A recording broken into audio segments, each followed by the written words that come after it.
എല്ലാവർക്കും good morning.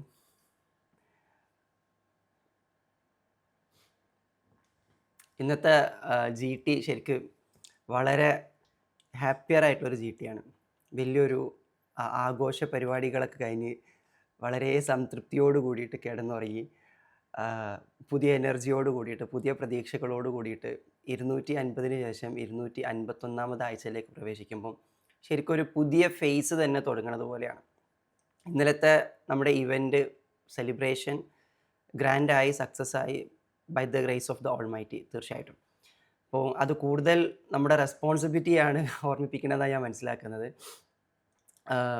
പലരും ഇപ്പോൾ ഇവിടെയുള്ള ഒട്ടുമിക്ക ആളുകളുടെയും ഫീഡ്ബാക്സ് സെഷനെ കുറിച്ചുള്ള ടേക്ക് അവേസ് ഒക്കെ കേട്ടു. ഇന്നലെ സെഷൻ കഴിഞ്ഞ് പോകുമ്പം ഞാൻ ഷാനായിട്ട് ഇങ്ങനെ നമ്മളിങ്ങനെ യാത്ര ചെയ്ത് പോകുമ്പം ആദ്യം ഉണ്ടായിരുന്നൊരു പ്രധാനപ്പെട്ട ചർച്ച, എനിക്കൊരു കൺസേൺ ഉണ്ടായിരുന്നു, ഞാൻ കുറച്ച് ഡെപ്ത് കൂടുതലായിപ്പോയോ, കുറേ പുതിയ ആളുകളുണ്ട്. എനിക്ക് ആകെ ഉണ്ടാകുന്ന റിൻഷ മെൻഷൻ ചെയ്ത പോലെ എപ്പോഴും സെഷന് കയറുന്ന മുന്നേ ഉണ്ടാകുന്ന ഏകമായിട്ടുള്ളൊരു ടെൻഷൻ എന്ന് പറഞ്ഞാൽ ഈ ഇൻ്റലക്ച്വൽ സ്ട്രെസ് എന്ന് പറഞ്ഞൊരു സ്ട്രെസ് ഉണ്ട്. ഈ ചില ഡെപ്ത് കൂടുമ്പം അത് ബാക്കിയുള്ളവർക്ക് കണക്റ്റ് ആകുമോ എന്ന് ആലോചിച്ചിട്ടുള്ള ഒരു വിഷയം. പക്ഷെ നമുക്ക് ഒരിക്കലും അത് കോംപ്രമൈസ് ചെയ്യുന്നതിനെ പറ്റി ചിന്തിക്കാൻ പറ്റില്ല. ബിക്കോസ് ആ ഒരു ബേസിക് ലെവലിൽ തന്നെ ഇരുന്ന് കഴിഞ്ഞാൽ പിന്നെ എത്ര വർഷം ആളുകൾക്ക് എടുക്കും ഓരോ ലെവലപ്പ് ചെയ്ത് വരാൻ. നമ്മളേതായാലും ആ ലെവലുകൾ നേരത്തെ താണ്ടിയത് കൊണ്ട് അത് ചുരുക്കി കൊടുക്കാൻ പറ്റുക ഏറ്റവും മാക്സിമം ചുരുക്കി കൊടുത്താൽ അത്രയും സമയം അവർക്ക് ലാഭിക്കാൻ പറ്റുമല്ലോ എന്നൊരു തിരിച്ചറിവുള്ളതുകൊണ്ട് അങ്ങനെ ചെയ്യണത്. പക്ഷെ അതൊരു പാപമാണോ എന്ന് ചോദിക്കുകയാണെങ്കിൽ തുമ്പിയെ കൊണ്ട് കല്ലെടുപ്പിക്കുക എന്നൊക്കെ പറഞ്ഞതിന് സമാനമാണെന്ന് അറിയാമെങ്കിൽ കൂടി അത് എളുപ്പത്തിൽ നേരത്തെ റസീന മെൻഷൻ ചെയ്ത പോലെ ആ പാറ പൊട്ടിക്കൽ കുറച്ചുകൂടി എളുപ്പത്തിൽ ആസ്വാദ്യകരമായിട്ട് കൊടുക്കാൻ പറ്റുകയാണെങ്കിൽ അത് നല്ലതല്ലേ. വൈകിട്ടാണെങ്കിൽ ആളുകൾ തിരിച്ചറിയല്ലോ എത്രയോ സമയമാണ് നമുക്ക് ലാഭിച്ച് കിട്ടിയത് എന്നൊരു തിരിച്ചറിവ്. അപ്പോൾ ഇതായിരുന്നു നമ്മുടെ ചർച്ച. അപ്പോൾ ഞാൻ ഷാനോട് ഇങ്ങനെ ചോദിക്കായിരുന്നു, സെഷൻ കുറച്ച് ഡീപ്പറായി പോയോ, കാരണം കുറേ പുതിയ പാർട്ടിസിപ്പൻസ് ഉണ്ട് ഫസ്റ്റ് ടൈം വരുന്നത്. ഞാൻ ഓൾറെഡി എല്ലാ എൻറോൾ ചെയ്തവരും പറഞ്ഞു മിനിമം നിങ്ങളൊരു 1-2 ഗൈഡ് ടോക്കെങ്കിലും കാണണം. എൻ്റെ പെർഫെക്റ്റ് കണ്ടീഷൻ എന്ന് പറഞ്ഞാൽ സീരീസും കണ്ടുവന്നാൽ അടിപൊളി ആ വൈബ്രേഷനുള്ളവർ. പക്ഷെ അതല്ലാതെ വരുന്ന കുറേ ആളുകളുണ്ട്. അതുകൊണ്ട് തന്നെ ആ ഒരു കൺസേൺ ഉള്ളതുകൊണ്ടാണ് ഇവൻറ്റിൻ്റെ ഒരു ദിവസം മുന്നേ ഞാൻ പ്രത്യേകമായിട്ട് സർവേ ഇട്ടിട്ട് നിങ്ങളുടെ ഓരോരുത്തരുടെ ലെവൽസ് ചോദിച്ചത്. നിങ്ങൾക്ക് ഇതിനെ പറ്റിയിട്ട് ബേസിക്സ് അറിയോ, നിങ്ങൾ ജി ടി അറ്റൻഡ് ചെയ്യുന്നവരാണോ, അതെല്ലാം വന്ന എല്ലാ റെസ്പോൺസും ഞാൻ ഫുള്ളി ഇരുന്ന് ഓഡിറ്റ് ചെയ്തിട്ടുണ്ട്. അതിൽ ഓരോരുത്തരുടെ ഡൗട്ടുകൾ കാര്യങ്ങളൊക്കെ ഓഡിറ്റ് ചെയ്തിട്ടുണ്ട്. അപ്പോൾ ചില ഡൗട്ടുകൾ കാണുമ്പോൾ എനിക്ക് അതെന്നെ ഭയങ്കരമായിട്ട് ഗ്രൗണ്ടഡ് ലെവലിൽ ജി ടി ഒന്നും എടുക്കാത്ത ഒരു ഗൈഡ് എന്നുള്ള ലെവലിൽ ചിലപ്പോൾ സംസാരിക്കേണ്ടത് നിർബന്ധിപ്പിക്കുന്ന ചോദ്യങ്ങളായിരുന്നു. ഞാൻ ചിന്തിച്ചത് അത് ജി ടി അറ്റൻഡ് ചെയ്യാത്തതുകൊണ്ടായിരിക്കും, ജി ടിയിൽ ഇതൊക്കെ കവറപ്പ് ചെയ്ത് പോയതാണ്. അപ്പോൾ ഇനി ആ വിഷയങ്ങളിലേക്ക് ചർച്ച ചെയ്യുന്നതിനേക്കാളും അതിൻ്റെ മീതെ എന്തെങ്കിലും കൊണ്ടുവരുമ്പോഴല്ലേ അതൊരു കൺക്ലൂഷൻ ആവുന്നുള്ളൊരു കൺഫ്യൂഷൻ ഉണ്ടായിരുന്നു. അപ്പം ഞാനും ഷാൻ ഇന്നലെ ചർച്ച ചെയ്ത് വരുമ്പോൾ ഷാൻ എന്നോട് സജസ്റ്റ് ചെയ്തു, ഗൈഡ് അങ്ങനെയാണെങ്കിൽ ഇവൻറ്റിൽ മാത്രമാണ് ഗൈഡ് ഇത്രത്തോളം കുറച്ചൊരു ഇൻ്റലക്ച്വലി സ്ട്രെസ് എടുക്കുന്നത് കണ്ടിട്ട്, ബാക്കിയൊക്കെ എനിക്ക് ഭയങ്കര ഫ്രീ ആണ്. അപ്പം വരുന്ന ഓഡിയൻസിന് ഡെപ്ത് കണക്റ്റ് ആവുമെന്നുള്ള കൺസേൺ മാത്രമേ എനിക്ക് ഉണ്ടാവാറുള്ളൂ എന്നുള്ളതാണ്. അപ്പോൾ എന്നോട് ഷാൻ അറിയാം, അതിൽ ഗൈഡിനെ ഈ ഇവൻറ്റുകളിൽ മാത്രം ഇങ്ങനത്തെ ഒരു പോയിന്റ് ഓഫ് വ്യൂവിൽ കാണാറില്ല. അങ്ങനെയാണെങ്കിൽ ഇവൻറ്റ് പ്യുവർലി ഗൈഡിനെ എന്തുകൊണ്ട് വളരെ ബേസിക് ലെവലിലെ സെഷൻ ആക്കിക്കൂടാ, ഇത്ര വലിയ കാര്യങ്ങളിലേക്കൊന്നും പോകാതെ വളരെ ബേസ് ആയിട്ടുള്ള ലെവലിൽ ഡെലിവറി ചെയ്തുകൂടെന്ന് ചോദിച്ചു. അപ്പോൾ ഞാൻ നേരത്തെ റിൻഷ പറഞ്ഞ പോലെ ഞാൻ പറയും അതെന്നെ കൊണ്ടാവില്ല. Because it's something challenging for me. Because നമുക്ക് കുറച്ച് വലിയ കാര്യങ്ങൾ, സമയം എളുപ്പമാക്കുന്ന വലിയ കാര്യങ്ങൾ അവിടെ ഡിസ്കസ് ചെയ്ത് പോകാനുണ്ടായിരിക്കും. പിന്നെ എന്തിനാണ് നമ്മൾ വെറുതെ ചെറിയ ചെറിയ കാര്യങ്ങളിൽ സിമ്പിളായിട്ട് ആളുകളെ അവരെ ലെവലിൽ എൻ്റർടൈൻ ചെയ്യിക്കാൻ വേണ്ടിയിട്ട് ഒരു ദിവസം നമ്മൾ വെറുതെ നഷ്ടപ്പെടുത്തുന്നത്. അപ്പം കുറച്ചൊന്ന് എഫേർട്ട് ഇട്ടിട്ടാണെങ്കിലും സറണ്ടറൻസ് മൈൻഡോടും കുറച്ചൊരു കണക്ഷനോട് കൂടിയൊക്കെ വരാണെങ്കിൽ എത്രയോ ഇയേഴ്സ് ലാഭിക്കാനുള്ള ലെവലൊക്കെ നമുക്ക് കണക്ട് ചെയ്യാൻ പറ്റുന്നതാണ്. ഇന്ന് രാവിലെ ഞാൻ ഉറങ്ങി എണീറ്റ ഉടനെ ഫസ്റ്റ് ഞാൻ കണ്ട മെസ്സേജ് ഇൻസ്റ്റാഗ്രാം ജസ്റ്റ് തുറന്നു നോക്കിയപ്പോൾ അതിലൊരു മെസ്സേജ് കണ്ടു. അപ്പോൾ അത് നമ്മുടെ ഒരു ജി സി പാർട്ടിസിപ്പൻ്റ് ആണ്, ആൾ വിദേശത്താണ്. അപ്പോൾ ആൾക്ക് അറ്റൻഡ് ചെയ്യാൻ പറ്റാത്തത് കൊണ്ട് ആളുടെ ബ്രദർ, ഇതിലുണ്ടോയെന്ന് എനിക്കറിയില്ല, ആളുടെ ബ്രദർ ഇന്നലെ അറ്റൻഡ് ചെയ്തിരുന്നു എന്ന് പറഞ്ഞു. അപ്പോൾ എനിക്കറിയാം ഇന്നലെ ലഞ്ച് ബ്രേക്കിൻ്റെ അടുത്ത് എൻ്റെ അടുത്തൊന്ന് ഫോട്ടോ ഒക്കെ എടുത്ത് പോയിരുന്നു. അപ്പോൾ എന്നോട് പറഞ്ഞ ആൾ ചാനലിലൊക്കെ വർക്ക് ചെയ്യുന്നൊരു ജേർണലിസ്റ്റാണ്, കുറേ കാലമായിട്ട് മാധ്യമ പ്രവർത്തനത്തിലുണ്ട്. അപ്പോൾ ആൾക്ക് ശരിക്കും ഈ ഇവൻ്റ് അറ്റൻഡ് ചെയ്യാൻ വേണ്ടിയിട്ട് 1.5 ദിവസത്തെ സാലറി നഷ്ടപ്പെട്ടിട്ടുണ്ട്. പക്ഷെ ആൾ പറഞ്ഞത് അതിനേക്കാളും വലിയ നഷ്ടമാകുമായിരുന്നു ഇന്നലത്തെ ഇവൻറ്റ് മിസ്സാക്കിയിട്ടുണ്ടെങ്കിൽ, എനിക്ക് 10 ലക്ഷം രൂപയുടെയെങ്കിലും നഷ്ടം ഉണ്ടാകുമായിരുന്നു. അത്രക്കും വേർത്തി ആയിട്ടുള്ള വിസ്ഡമാണ് കിട്ടിയതെന്ന് പറഞ്ഞപ്പം ഞാനിങ്ങനെ മനസ്സുകൊണ്ട് അൽഹംദുലില്ലാഹി അൽഫ മറ. കാരണം ഇന്നലെ ഉറങ്ങുന്നതിന് മുന്നേ എനിക്ക് ഒരുപാട് കൺസേൺസ് ഉണ്ടായിരുന്നു. എത്ര പേർക്ക് ആ ഡെപ്ത് കിട്ടിയിട്ടുണ്ടായിരിക്കും, ആ ലെവൽ കിട്ടിയിട്ടുണ്ടായിരിക്കും, ഞാൻ എന്താണ് കണക്ട് ചെയ്യാൻ ഉദ്ദേശത്തിലേക്ക് എത്തിച്ചേരാൻ പറ്റിയിട്ടുണ്ടായിരിക്കും എന്നൊക്കെ. പക്ഷെ ആ മെസ്സേജ് കണ്ടതോടുകൂടി തന്നെ എനിക്ക് ഇതുവരെ കണക്ഷൻ ഇല്ലാത്ത, ഇതുവരെ അറ്റൻഡ് ചെയ്യാത്ത ഒരാളുടെ വ്യൂ, പ്രത്യേകിച്ച് ഒരു ജേർണലിസ്റ്റ് ഫീൽഡിലൊക്കെ വർക്ക് ചെയ്യുന്നവർക്കൊക്കെ അത് കറക്റ്റ് കണക്ട് ചെയ്ത് പിക്ക് ചെയ്യാൻ പറ്റിയിട്ടുണ്ടെങ്കിൽ ഐ ഫീൽ സോ റിലീഫ് എന്നുള്ളതാണ്. പിന്നെ ഇന്ന് നിങ്ങളുടെ ഓരോരുത്തരുടെയും ടേക്ക് അവേസും ഫീഡ്ബാക്കൊക്കെ കേട്ടപ്പോൾ അതിലേറെ സന്തോഷമായി എന്നുള്ളതാണ്. അപ്പോൾ ഏതായാലും നമ്മുടെ മെഗാ ഇവൻറ്റ് വളരെ എക്സെപ്ഷണൽ ആയിട്ട് മാറി. ഓരോ ഇവൻറ്റുകളും എങ്ങനെ ഡിഫറെൻ്റ് ആക്കാൻ പറ്റുമെന്ന് നമ്മൾ ചിന്തിക്കാം. അപ്പോൾ അതുകൊണ്ട് തന്നെയാണ് ഇന്നലത്തെ മോർണിംഗ് സെഷൻ ഒരു മോഡും അതിനുശേഷം ഒരു ഗൈഡഡ് സിറ്റിംഗ് മോഡൊക്കെ സെറ്റ് ചെയ്തിട്ട് ആ ഡിസ്കഷൻ അങ്ങനെ കൊണ്ടുപോയത് എന്നുള്ളതാണ്. അപ്പം ഇന്നലെ ഞാൻ പ്രത്യേകമായിട്ട് പറഞ്ഞിട്ടുണ്ടായിരുന്നു, ഇതൊരു ജേണിയാണ് എന്നുള്ളതാണ്. ഒരു ബുദ്ധിമുട്ടും ഉണ്ടാക്കാത്തുള്ളൊരു ജേണിയാണ്. നിങ്ങൾക്ക് നിങ്ങളുടേതായിട്ടുള്ള സ്വൈര്യമായിട്ടുള്ള ഇടങ്ങളിൽ ഇരുന്നു കൊണ്ട് തന്നെ ആഴ്ചയിൽ ഒരു ദിവസം മാത്രം നിങ്ങൾക്ക് വേണ്ടി ഒന്ന് മാറ്റി വെച്ചിട്ട് ഇനി അത് നേരിട്ട് തന്നെ ഇരിക്കാൻ പറ്റുന്നില്ലെങ്കിൽ നിങ്ങളുടെ സൗകര്യപ്രദമായ അവസ്ഥകളിൽ മാത്രം ഇരുന്നു കൊണ്ട് കണക്ട് ചെയ്ത് അങ്ങനെ പോകാൻ പറ്റുന്ന ഒരു എവല്യൂഷണറി ജേണിയാണെന്നുള്ളതാണ്. അത് തന്നെ ഞാൻ ഇന്നലെ വീണ്ടും മെൻഷൻ ചെയ്തിരുന്നു. ഓരോരുത്തരുടെ എവല്യൂഷനും ഇങ്ങനെ എപ്പോഴും ഇല്ലെങ്കിൽ കൂടി വല്ലപ്പോഴൊക്കെ നമ്മൾ കണ്ടുമുട്ടുമ്പോൾ ഇങ്ങനെ കാണാൻ പറ്റും ഓരോരുത്തരുടെ പോയിന്റ് ഓഫ് എവല്യൂഷൻ സംഭവിച്ചുകൊണ്ടിരിക്കണം എന്നുള്ളതാണ്. അപ്പോൾ പല ആൾക്കാരും ചിലപ്പം നമ്മൾ GC കുറേ മുന്നേ ചെയ്തവർ, GT കുറേ മുന്നേ ചെയ്തവർ ചിലപ്പോൾ എപ്പോഴും ഇവിടെ ഉണ്ടായിക്കൊള്ളുന്നില്ല.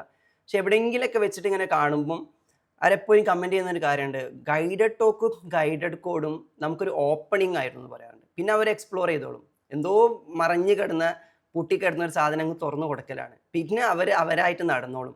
അത് തന്നെയാണ് ഇതിൻ്റെ ആദ്യത്തെ ഉദ്ദേശം, എവേക്കണിങ് നടക്കുക എന്നുള്ളതാണ്. ദാറ്റ് മീൻസ് നമ്മളിൽ എന്തുണ്ട് എന്ന് തിരിച്ചറിയുന്നു. അത് തിരിച്ചറിഞ്ഞു കഴിഞ്ഞാൽ ആരെയും ഡിപ്പെൻഡ് ചെയ്യാതെ നമുക്ക് ഇൻഡിപെൻഡൻ്റ് ആയിട്ട് തന്നെ നടക്കാം. ഇൻഡിപെൻഡൻ്റ് ആയിട്ട് നടക്കാൻ വേണ്ടിയിട്ട് മാത്രമാണ് നമ്മൾ തൂണിലും അതുപോലെ തന്നെ മറ്റുള്ള കമ്പിയിലൊക്കെ പോയി പിടിക്കുന്നതെന്നും ഇത് കമ്പി ഉണ്ടെങ്കിലേ നടക്കാൻ പറ്റുള്ളൂ, തൂണുണ്ടെങ്കിലേ നടക്കാൻ പറ്റുള്ളൂ എന്നല്ല. അതിനപ്പുറത്തേക്ക് ഈ തൂണ് പിടിക്കുന്നതിൻ്റെയും കമ്പി പിടിക്കുന്നതിൻ്റെയൊക്കെ ഉദ്ദേശം നമുക്ക് സ്വമേധയാ നടന്നു പഠിക്കാനാണുള്ള ഒരു തിരിച്ചറിവ് കിട്ടിക്കഴിഞ്ഞാൽ പിന്നെ ഓരോരുത്തരും നടന്നു തുടങ്ങുന്നതാണ്.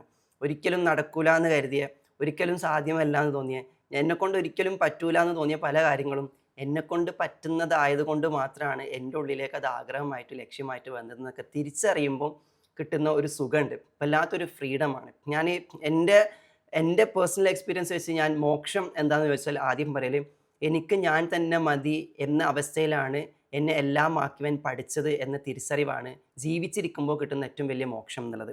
മരണത്തിന് ശേഷം കിട്ടുന്ന മോക്ഷത്തിന് മുന്നേ ഈ ഭൂമിയിൽ കിട്ടുന്ന ഏറ്റവും വലിയ സാൽവേഷനാണ്, ഏറ്റവും വലിയ മോക്ഷമാണ്, ഏറ്റവും വലിയ ഫ്രീഡമാണ്, ഏറ്റവും വലിയ ലക്ഷറിയാണ്, ഏറ്റവും വലിയ ഇൻഡിപെൻഡൻസിയാണ് എനിക്ക് ഞാൻ മതി എന്ന അവസ്ഥയിലേക്ക് എത്താം. അത് അഹങ്കാരത്തിൻ്റെ വാചകമല്ല.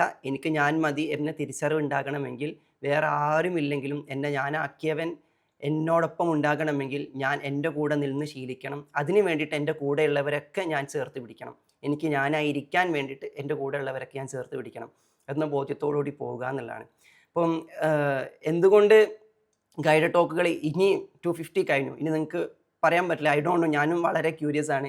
ഇനി എങ്ങനെയായിരിക്കും ഗൈഡഡ് ടോക്കിൻ്റെ പ്രയാണം, ഇനി എങ്ങനെയായിരിക്കും ഗൈഡഡ് ടോക്കിൻ്റെ എവല്യൂഷൻ? I don't know. ഞാനൊരിക്കലും ഒരു പ്രോമിസ് ആയിട്ട് പറയുന്നില്ല. പക്ഷേ 250ക്ക് ശേഷമുള്ള ഗൈഡഡ് ടോക്കുകൾ കുറച്ച് പേർക്കെങ്കിലും ഗൈഡഡ് ടോക്കുകൾ വീക്കിലി ഡയറക്റ്റായിട്ട് ഞാൻ എടുക്കുമ്പോൾ ലൈവായി തന്നെ വന്ന് ഫ്രീ ആയിട്ട് വന്ന് അറ്റൻഡ് ചെയ്യാനുള്ള ഒരു സ്പേസ് ഡെവലപ്പ് ചെയ്യുന്നതിനെ പറ്റി ചിന്തിക്കുന്നുണ്ട്.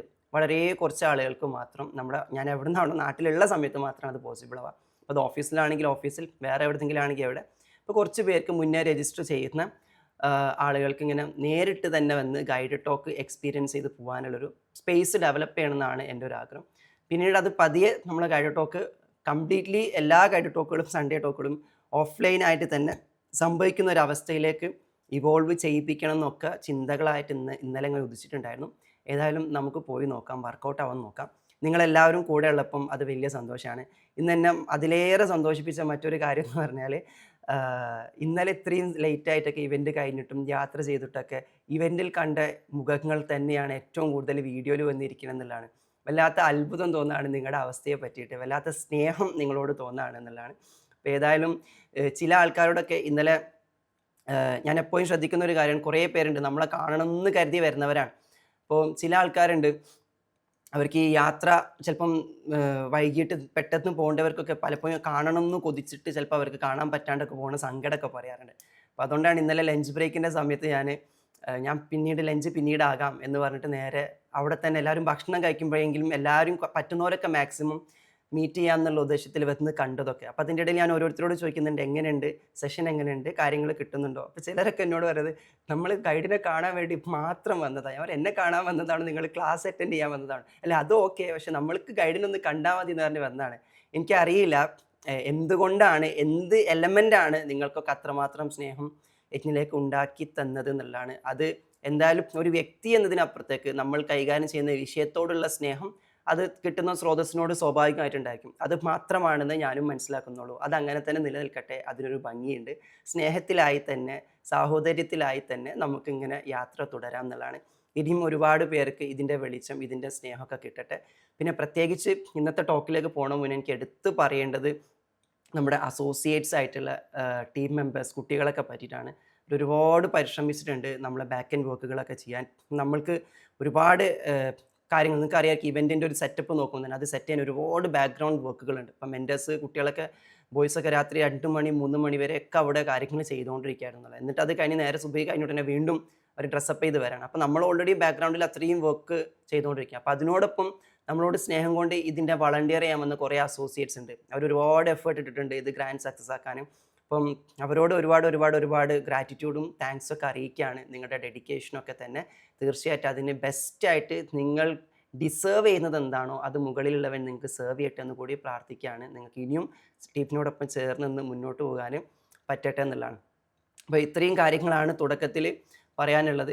പിന്നെ ഏതായാലും മേ ബി എനിക്കറിയില്ല, ചിലപ്പം ഇവൻറ്റിൻ്റെ ഏതെങ്കിലും ഒരു പോർഷൻ ഇപ്പോൾ നമ്മളെ വിദേശത്തുള്ളവരൊക്കെ കുറേ പറഞ്ഞിരുന്നു അവർ വല്ലാണ്ട് ആഗ്രഹിച്ചു. എങ്കിൽ കൂടി അവരെ റെപ്രസെൻ്റ് ചെയ്ത് പല ആളുകളും പലരെ അയച്ചു എന്നുള്ളതൊക്കെ വലിയ സന്തോഷം തോന്നിയ കാര്യമാണ്. അപ്പോൾ ഏതായാലും നമ്മൾ ഒരു പക്ഷേ ഏതെങ്കിലും ഒരു വീക്കിൽ എവിടെയെങ്കിലുമൊക്കെ ഇവൻറ്റിൻ്റെ ഒരു പ്രധാനപ്പെട്ട ഒരു പോർഷൻ ചിലപ്പോൾ നിങ്ങൾക്ക് ലൈവ് സ്ട്രീം ചെയ്യുന്നതായിരിക്കും. ഞാൻ ടീമിനായിട്ട് ഡിസ്കസ് ചെയ്യുന്നുണ്ട്. നാളെ മറ്റന്നാളെ ഡിസ്കസ് ചെയ്തിട്ട് നിങ്ങൾക്ക് അപ്ഡേറ്റ് തരും.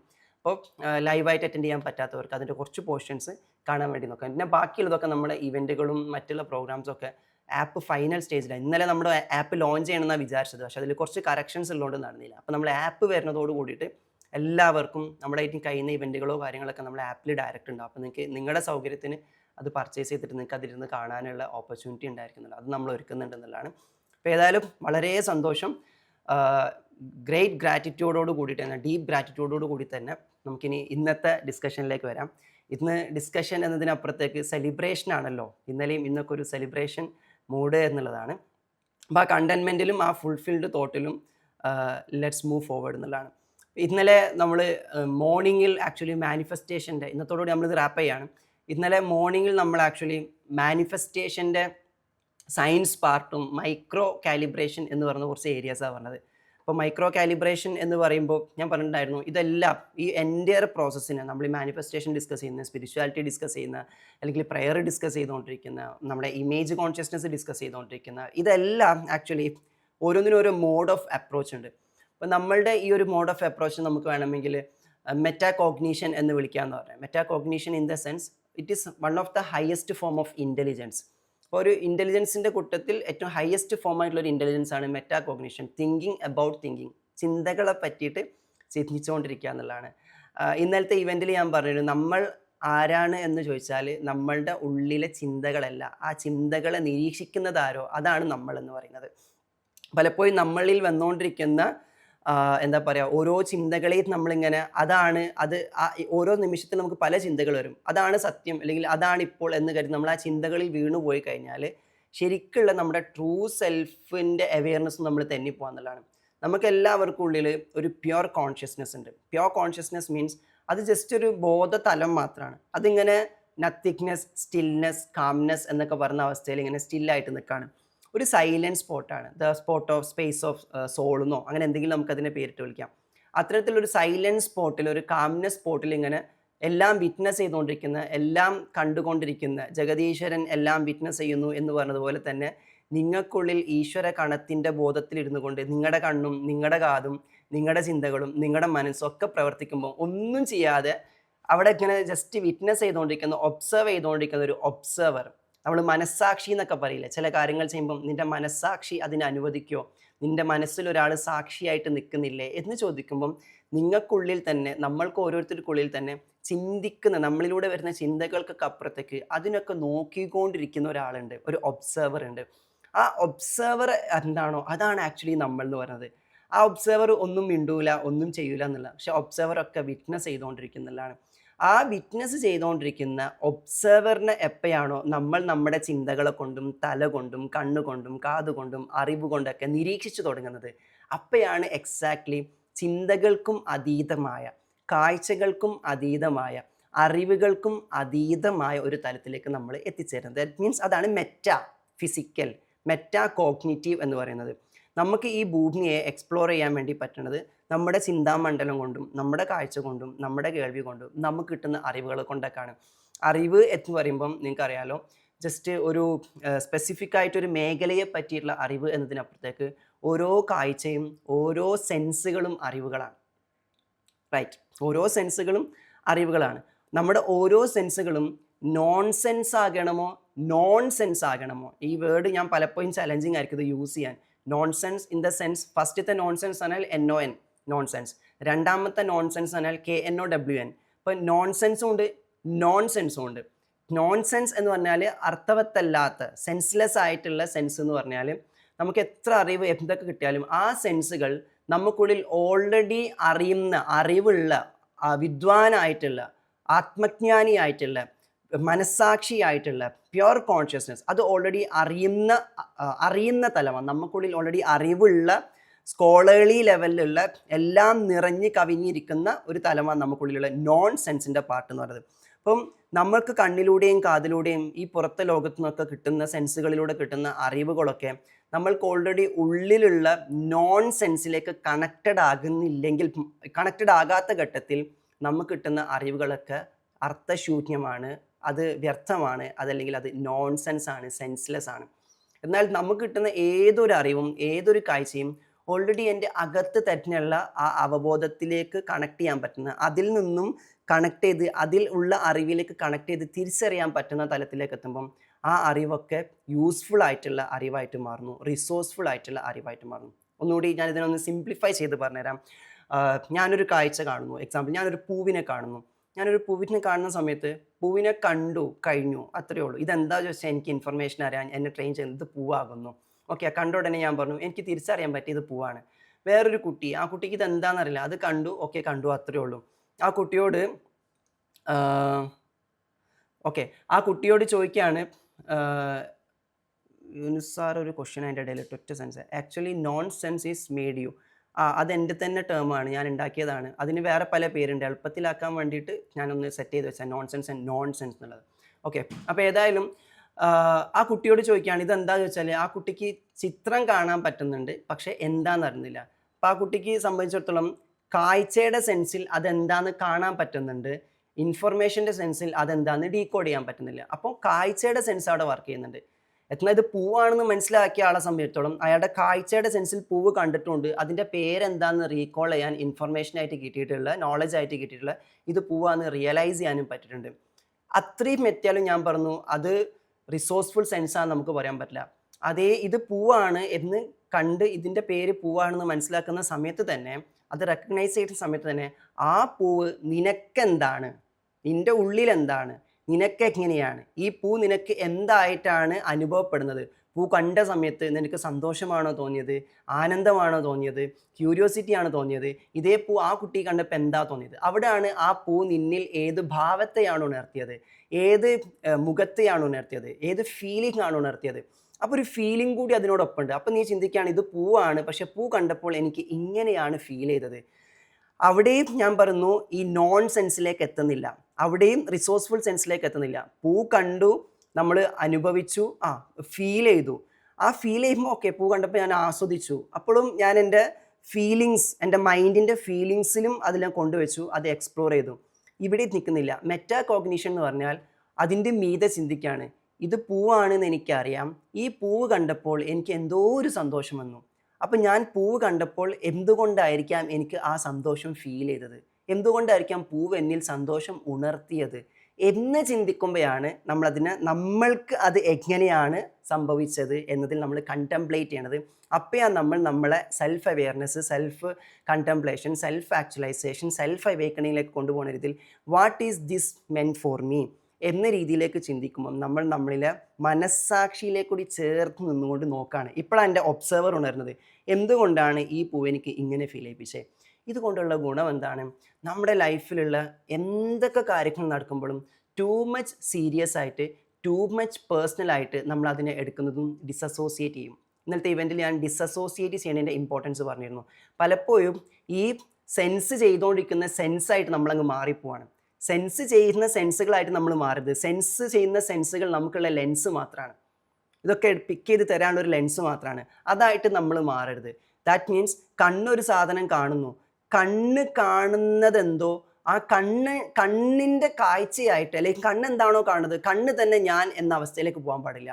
അപ്പോഴാണ് നമ്മൾ പലപ്പോഴും ഓവർ റിയാക്റ്റീവ് ആയിട്ട് മാറുക, ഓവർ അറ്റാച്ച്ഡ് ആയിട്ട് മാറുക, ഓവർ ഇമോഷണൽ ആയിട്ട് മാറുക. കണ്ണ് ഒരു സാധനം കാണിച്ചു തരുന്നു, നമ്മളെന്താ ചെയ്യേണ്ടത്? കണ്ണ് ഇപ്പോൾ ഇത് കാണിച്ചു തന്നിരിക്കുന്നു. ഒരാൾ നമ്മളടുത്ത് വരുന്നു, നമുക്ക് പെട്ടെന്ന് ദേഷ്യം പിടിക്കുക. അപ്പം നമ്മളെന്താ ചിന്തിക്കേണ്ടത്? പ്യുവർ കോൺഷ്യസ്നെസ്സിൻ്റെ ഒബ്സർവർ എഫക്റ്റിൽ നിൽക്കുകയാണെങ്കിൽ എനിക്കിപ്പോൾ ഇയാളെ കാണുമ്പോൾ ദേഷ്യം വരുന്നു. എന്താണ് എൻ്റെ മനസ്സിപ്പോൾ ദേഷ്യം എടുക്കാനുള്ള കാരണം? എൻ്റെ മനസ്സിനെ ഞാൻ നിരീക്ഷിച്ചു തുടങ്ങിയോ? This is metacognition. ഇപ്പം റിസർച്ചുകൾ പറയുന്നത് മെറ്റാകോഗ്നിറ്റീവ് തിങ്കിങ് ഇത് മിസ്റ്റിക്സ് ആണ് ആക്ച്വലി കൊണ്ടുവരുന്നത് എന്നുള്ളതാണ്. നിൻ്റെ കണ്ണല്ല നീ, നിൻ്റെ കാഴ്ചയല്ല നീ, കാഴ്ചക്കപ്പുറത്ത് കാഴ്ചയിലൂടെയും കണ്ണിലൂടെയും കാണുന്നതിനെ നോക്കിക്കാണുന്ന ഒരാളാണ് നീ എന്നത് എത്രയോ നൂറ്റാണ്ടുകൾക്കും പതിറ്റാണ്ടുകൾക്കും മുന്നേ ധ്യാനത്തിലും ഒക്കെ പോയിട്ട് സെൽഫ് അനലൈസ് ചെയ്തിട്ട് മിസ്റ്റിക്സ് ഒക്കെ ആയിട്ടുള്ള സ്പിരിച്വൽ മാസ്റ്റേഴ്സ് ആയിട്ടുള്ള ആൾക്കാർ എത്രയോ നൂറ്റാണ്ടുകൾക്കും സഹസ്രാബ്ദങ്ങൾക്കും മുന്നേ പറഞ്ഞു വെച്ച കാര്യങ്ങളെ ഇന്ന് ശാസ്ത്രം ഇത്രയും വളർന്നിട്ട് പറയുകയാണ് metacognition highest form of intelligence ആണ്. ഏത് തരത്തിൽ IQ ഉള്ള ഒരാളും, ഇപ്പോൾ പറയുകയാണ് ഒരാൾ ഒരു ഫീൽഡിൽ ഭയങ്കര എക്സ്പെർട്ടാണെന്ന് കരുതാം, ആ എക്സ്പെർട്ട് ആയിട്ടുള്ള ആളുടെ എക്സ്പെർട്ടീസത്തെ വേണമെങ്കിൽ ആർട്ടിഫിഷ്യൽ ഇൻ്റലിജൻസിന് ഈസി ആയിട്ട് ബീറ്റ് ചെയ്യാൻ പറ്റും. അത് നമ്മളിന്ന് കാണുന്നുണ്ട്. എന്നാൽ മെറ്റാകോഗ്നിറ്റീവ് ലെവലിലുള്ള ഒരു ഇൻ്റലിജൻസിന് ഒരിക്കലും ആർട്ടിഫിഷ്യൽ ഇൻ്റലിജൻസിന് ബീറ്റ് ചെയ്യാൻ പറ്റില്ല എന്ന് പറഞ്ഞു. അതുമാത്രമല്ല, അതിൻ്റെ അടുത്ത തലത്തിൽ ഈ മെറ്റാകോഗ്നിഷനെ പറ്റിയുള്ള റിസർച്ചുകൾ പറഞ്ഞുകൊണ്ടിരിക്കുന്നത് ഈ ലെവൽ കണ്ടംപ്ലേറ്റ് ചെയ്യാൻ പറ്റുന്ന ആൾക്കാരെ സംബന്ധിച്ചിടത്തോളം ഒരു മേഖലയിൽ എക്സ്പേർട്ട് ആയിട്ടുള്ള ഒരാൾ, എന്നാൽ വേറൊരു മേഖലയിൽ അത്ര എക്സ്പെർട്ടീസ് ഇല്ലാത്ത ഒരാൾ, എക്സ്പേർട്ട് ആയിട്ടുള്ള ആൾക്ക് മെറ്റാകോഗ്നിറ്റീവ് തിങ്കിങ് ഇല്ല. ഞാൻ ഈ പറഞ്ഞ പോലെയുള്ള അനാലിസിസ് ഇല്ല. ഈ അനാലിസിസ് ആണല്ലോ നിങ്ങൾക്ക് ഇവിടുന്ന് പഠിക്കാൻ വേണ്ടി പറ്റുന്നത്. നിങ്ങൾ എല്ലാത്തിനും ഒന്ന് ഒബ്സർവ് ചെയ്യുന്നുണ്ട്. ക്രിട്ടിക്കലി അനലൈസ് ചെയ്യുന്നത്, I mean observation. Critically analyse ചെയ്യുമ്പോൾ ഇത് എന്താ എൻ്റെ ലൈഫിൽ ഇങ്ങനെ തന്നെ സംഭവിച്ചുകൊണ്ടിരിക്കുന്നത്, എനിക്ക് എന്താ ഒരു മാറ്റില്ല, അത് കംപ്ലൈൻറ്റ് ഓറിയൻറ്റഡ് ആയിട്ടുള്ള ക്രിട്ടിസൈസിങ് ആണ്. അത് നമ്മൾ ആ സെൻസിൻ്റെ ലെൻസിൽ വീണു പോയതുകൊണ്ടാണ്, സെൻസിൻ്റെ ലെൻസായിട്ട് നമ്മൾ മാറിയത് കൊണ്ടാണ്. അപ്പോൾ അതിനപ്പുറത്തേക്ക് ഒബ്സർവിങ് എന്ന് പറയുന്നത്, നിരീക്ഷിക്കുക എന്ന് പറഞ്ഞതാണ് പരീക്ഷണത്തിൻ്റെ ഏറ്റവും ആദ്യ ഘട്ടം, അല്ലേ? നിരീക്ഷണം അത്യാവശ്യമാണ് പരീക്ഷണങ്ങളിലൂടെ കടന്നു പോകുമ്പോൾ. അപ്പോൾ ഈ രൂപേണ ഒരാളൊരു മേഖലയിൽ വളരെ എക്സ്പേർട്ട് ആയിട്ടുള്ള ഒരാളാണ്, മറ്റൊരാൾ ലെസ് എക്സ്പേർട്ട് ആയിട്ടുള്ള ഒരാളാണ്. അപ്പോൾ എക്സ്പേർട്ട് ആയിട്ടുള്ള ഒരാൾക്ക് മെറ്റാകോഗ്നിറ്റീവ് തിങ്കിങ് ഇല്ല, ലെസ് എക്സ്പേർട്ട് ആയിട്ടുള്ള ഒരാൾക്ക് മെറ്റാകോഗ്നിറ്റീവ് തിങ്കിങ് ഉണ്ട്. സയൻസ് പറയുന്നു ലെസ് എക്സ്പെർട്ടിസം മോർ മെറ്റാകോഗ്നിറ്റീവ് തിങ്കിങ്. ഇയാൾ എക്സ്പേർട്ടിനെ ബീറ്റ് ചെയ്യുന്ന പറയുന്നത്. He can move beyond that. അയാളുടെ എക്സ്പെർട്ടിസത്തിനും എക്സ്പേർട്ട് ആയിട്ടുള്ള ഒരാൾക്ക് അയാളുടെ മേഖലയിൽ ഈ ഒരു ഒബ്സർവേഷൻ നടത്താൻ പറ്റിയിട്ടില്ലെങ്കിൽ അയാളുടെ എക്സ്പെർട്ടിസത്തെ എവിടെ എത്തിക്കാൻ വേണ്ടി പറ്റില്ല എന്നുള്ളതാണ്. എക്സ്പെർട്ടിസം ഉള്ള ഒരാൾക്ക് മെറ്റാകോഗ്നിറ്റീവ് പ്രോസസ് ഉണ്ടെങ്കിൽ അയാൾക്ക് അതുകൊണ്ട് തന്നെ അയാളുടെ ഉള്ളത് വെച്ചിട്ട് ഏത് ലെവൽ വരെയും എലവേറ്റ് ചെയ്ത് പോകാൻ വേണ്ടി പറ്റുന്നതാണ് ആക്ച്വലി പറഞ്ഞുകൊണ്ടിരിക്കണം എന്നുള്ളതാണ്. അപ്പം അതാണ് റൂമി പറഞ്ഞത്.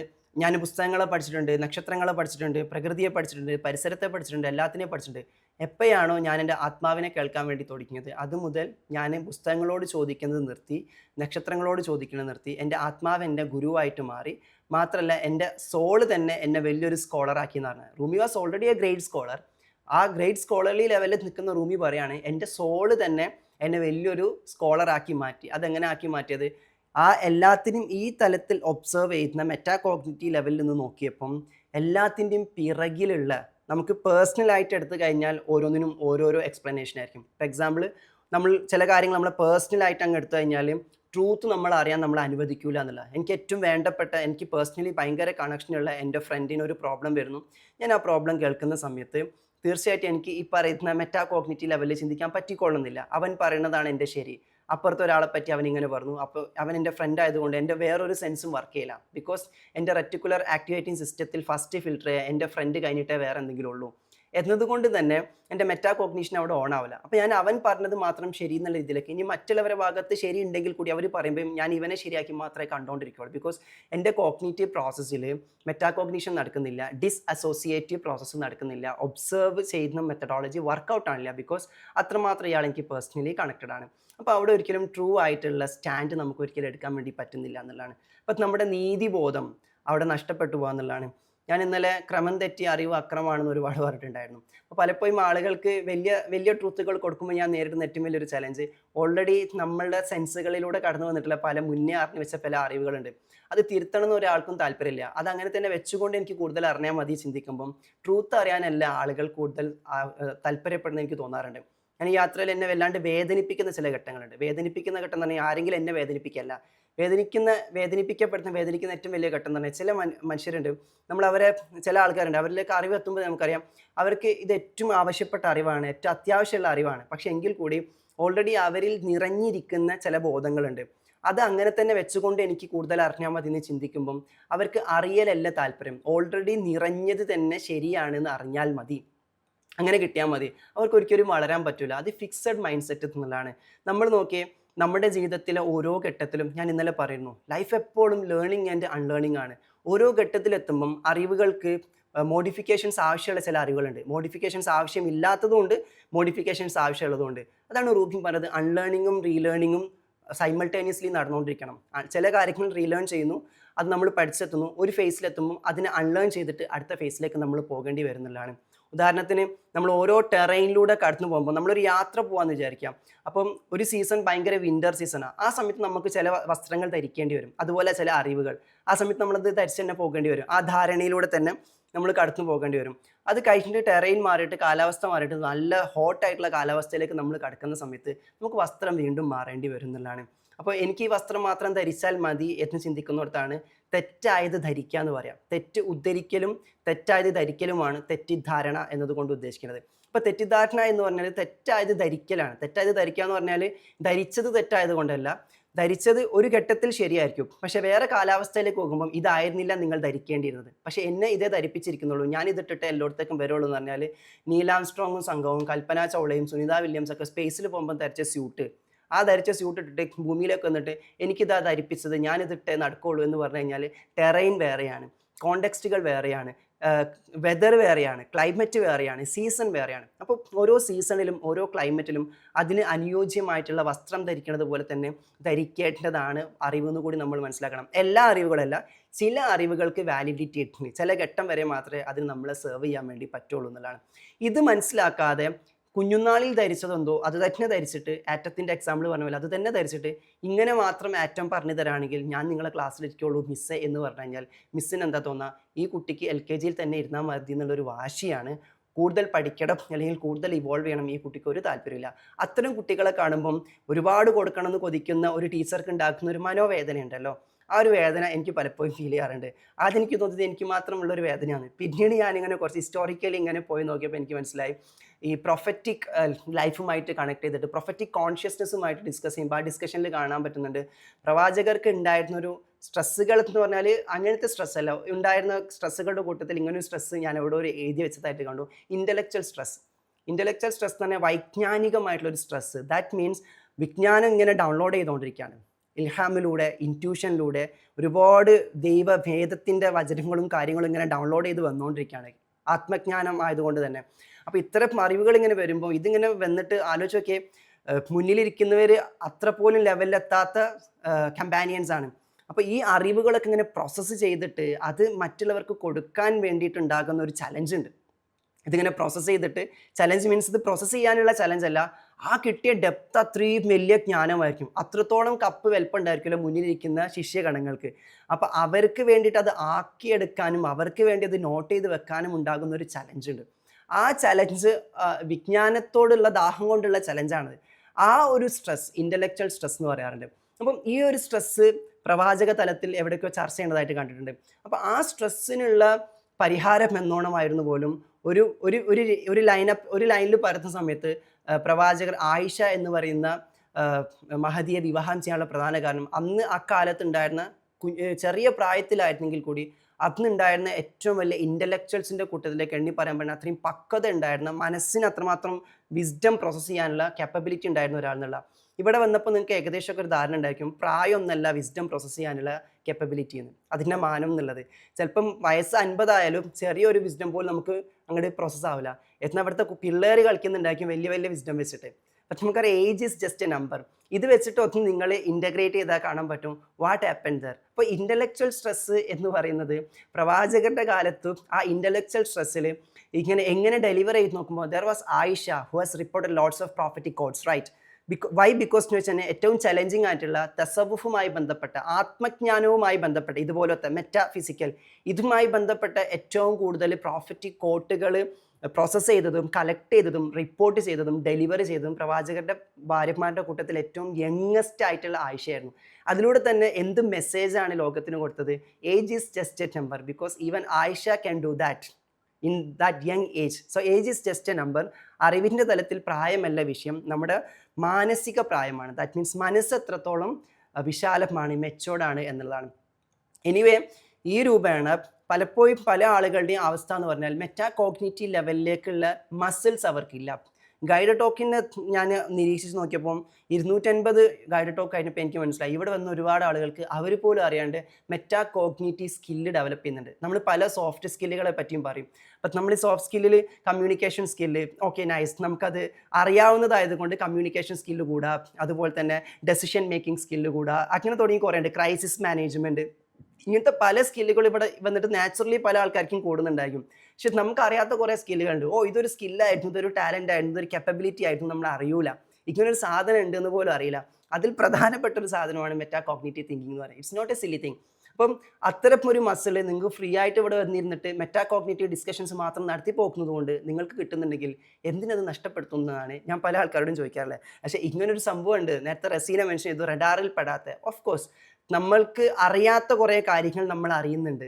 അത് അറിയുന്നുണ്ട് നമ്മൾക്ക് അറിയാത്തത്, അത് നമുക്ക് അറിയാത്തൊരു കാര്യമായതുകൊണ്ട് തന്നെയാണ്. അങ്ങനത്തെ ചില കാര്യങ്ങളുണ്ട്, നമുക്ക് അറിയാത്ത ചില കാര്യങ്ങൾ നമ്മൾ അറിയുന്നുണ്ട്.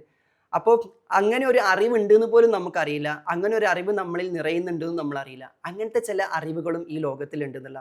അതുകൊണ്ടാണ് അതെന്താണെന്ന് ഡിഫൈൻ ചെയ്യാൻ പറ്റാത്തത്. ഇവിടെ എല്ലാവരും പറഞ്ഞ ശ്രദ്ധിച്ചില്ലേ, എന്ത് കിട്ടി ചോദിച്ചാൽ എന്തൊക്കെയോ കിട്ടിയിട്ടുണ്ട്, അതെന്താണെന്നറിയില്ല, കാരണം അതിൻ്റെ പേരറിയില്ല.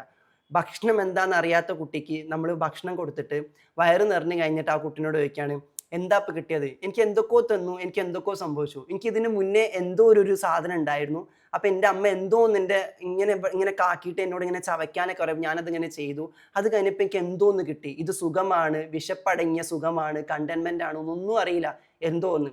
ഇതുപോലെ നിങ്ങളുടെ സോള്, നിങ്ങളുടെ അൺകോൺഷ്യസ് പാർട്ട്, ഇതിലേക്ക് ചില കാര്യങ്ങൾ ഇതിൻ്റെ പേരെന്താണെന്ന് അറിയാതെ, ഇതിൻ്റെ അനുഭവം എന്താണെന്നൊക്കെ അറിയാതെ ഒരമ്മ വന്ന് ഫീഡ് ചെയ്ത് തരുന്നുണ്ടെങ്കിൽ അത്തരത്തിലുള്ള സോൾ ഫീഡിങ് നടത്തുന്ന കുറേ ആൾക്കാർ ഈ ലോകത്തിൽ ഉണ്ടായിരുന്നു എന്നുള്ളതാണ്. So some wisdoms are there, some knowledge are there, some wisdoms are there, they are the food for your soul. നമ്മുടെ ആത്മാവിന് ഭക്ഷണം എന്നോണം കിട്ടുന്ന ചില അറിവുകളുണ്ട്. തീർച്ചയായിട്ടും അത് മനസ്സിൻ്റെയും ശരീരത്തിൻ്റെയും ഈ പറഞ്ഞ 5 ഇന്ദ്രിയങ്ങൾക്കും അതീതമായ തലത്തിൽ നമ്മളെ ചിന്തിക്കാൻ പ്രോത്സാഹിപ്പിക്കുന്നതും സത്യത്തിലേക്ക് നമ്മളെ കൈ പിടിച്ചു കൊണ്ടുപോകുന്നതായിരിക്കും എന്നല്ല. അപ്പോൾ എന്നിലെ സത്യം കണ്ടെത്തുക, എന്നിലെ സത്യം അറിയുക, എന്നിലെ സത്യം അനുഭവിക്കുക എന്നതാണല്ലോ ഈ ഭൂമിയിൽ വന്നതിൻ്റെ ഒരു മർമ്മപ്രധാനമായിട്ടുള്ള ലക്ഷ്യം എന്ന് പറഞ്ഞാൽ തന്നെ. ആലോചിച്ച് നോക്കിയേ, ഒരു നിമിഷമെങ്കിലും സത്യത്തിനോടൊപ്പം ഇരിക്കാതെ, സത്യത്തിലേക്കൊന്ന് കണ്ണൊന്ന് തുറന്നു നോക്കാതെ നമ്മൾ കണ്ണടച്ച് അല്ലെങ്കിൽ മൺമറഞ്ഞു പോവുകയാണെങ്കിൽ എത്ര വലിയ നഷ്ടമാണ് അത് എന്നുള്ളതാണ്. അപ്പം കുറേ ആളുകൾ യൂങ്ങൊക്കെ പറഞ്ഞതുപോലെ കണ്ണ് തുറന്ന് ഉറങ്ങിക്കൊണ്ടിരിക്കുകയാണ്, കുറച്ച് ആൾക്കാർ മാത്രം കണ്ണടച്ചിട്ട് ഉണരുന്നവരുണ്ട് എന്നുള്ളതാണ്. അപ്പോൾ ആ കണ്ണടച്ച് ഉണരാൻ തന്നെയാണ് കണ്ണടയ്ക്കുക ഇൻ ദ സെൻസ് നിങ്ങളുടെ കണ്ണുകൾ പൂട്ടിയിട്ട് നിങ്ങളുടെ ഈ സെൻസുകൾ, കണ്ണ് റെപ്രസെൻ്റ് ചെയ്യുന്ന നമ്മുടെ പ്രധാനപ്പെട്ട ഇന്ദ്രിയങ്ങളാണ്. അപ്പോൾ കണ്ണടയ്ക്കുക എന്നത് കൊണ്ട് ഉദ്ദേശിക്കുന്നത് നിങ്ങളുടെ എല്ലാ ഇന്ദ്രിയങ്ങളും 5 ഇന്ദ്രിയങ്ങളെയും ഓഫാക്കുക എന്നത് തന്നെയാണ്. അപ്പോൾ ഈ രൂപയുടെ കണ്ണടച്ചുകൊണ്ട് അകത്തെ കണ്ണ് തുറക്കാനുള്ള പരിശീലനം, അതിന് വേണ്ടിയിട്ടുള്ളൊരു യാത്ര, അതിന് നമ്മളിങ്ങനെ പാകപ്പെടുത്തിക്കൊണ്ടേയിരിക്കുക എന്നുള്ളതാണ്. അപ്പോൾ കുറേ ചോദ്യങ്ങളുണ്ട്, എങ്ങനെയാണ് അതിലേക്ക് നമ്മൾ പാകപ്പെടുക, എങ്ങനെയാണത് സംഭവിക്കുക?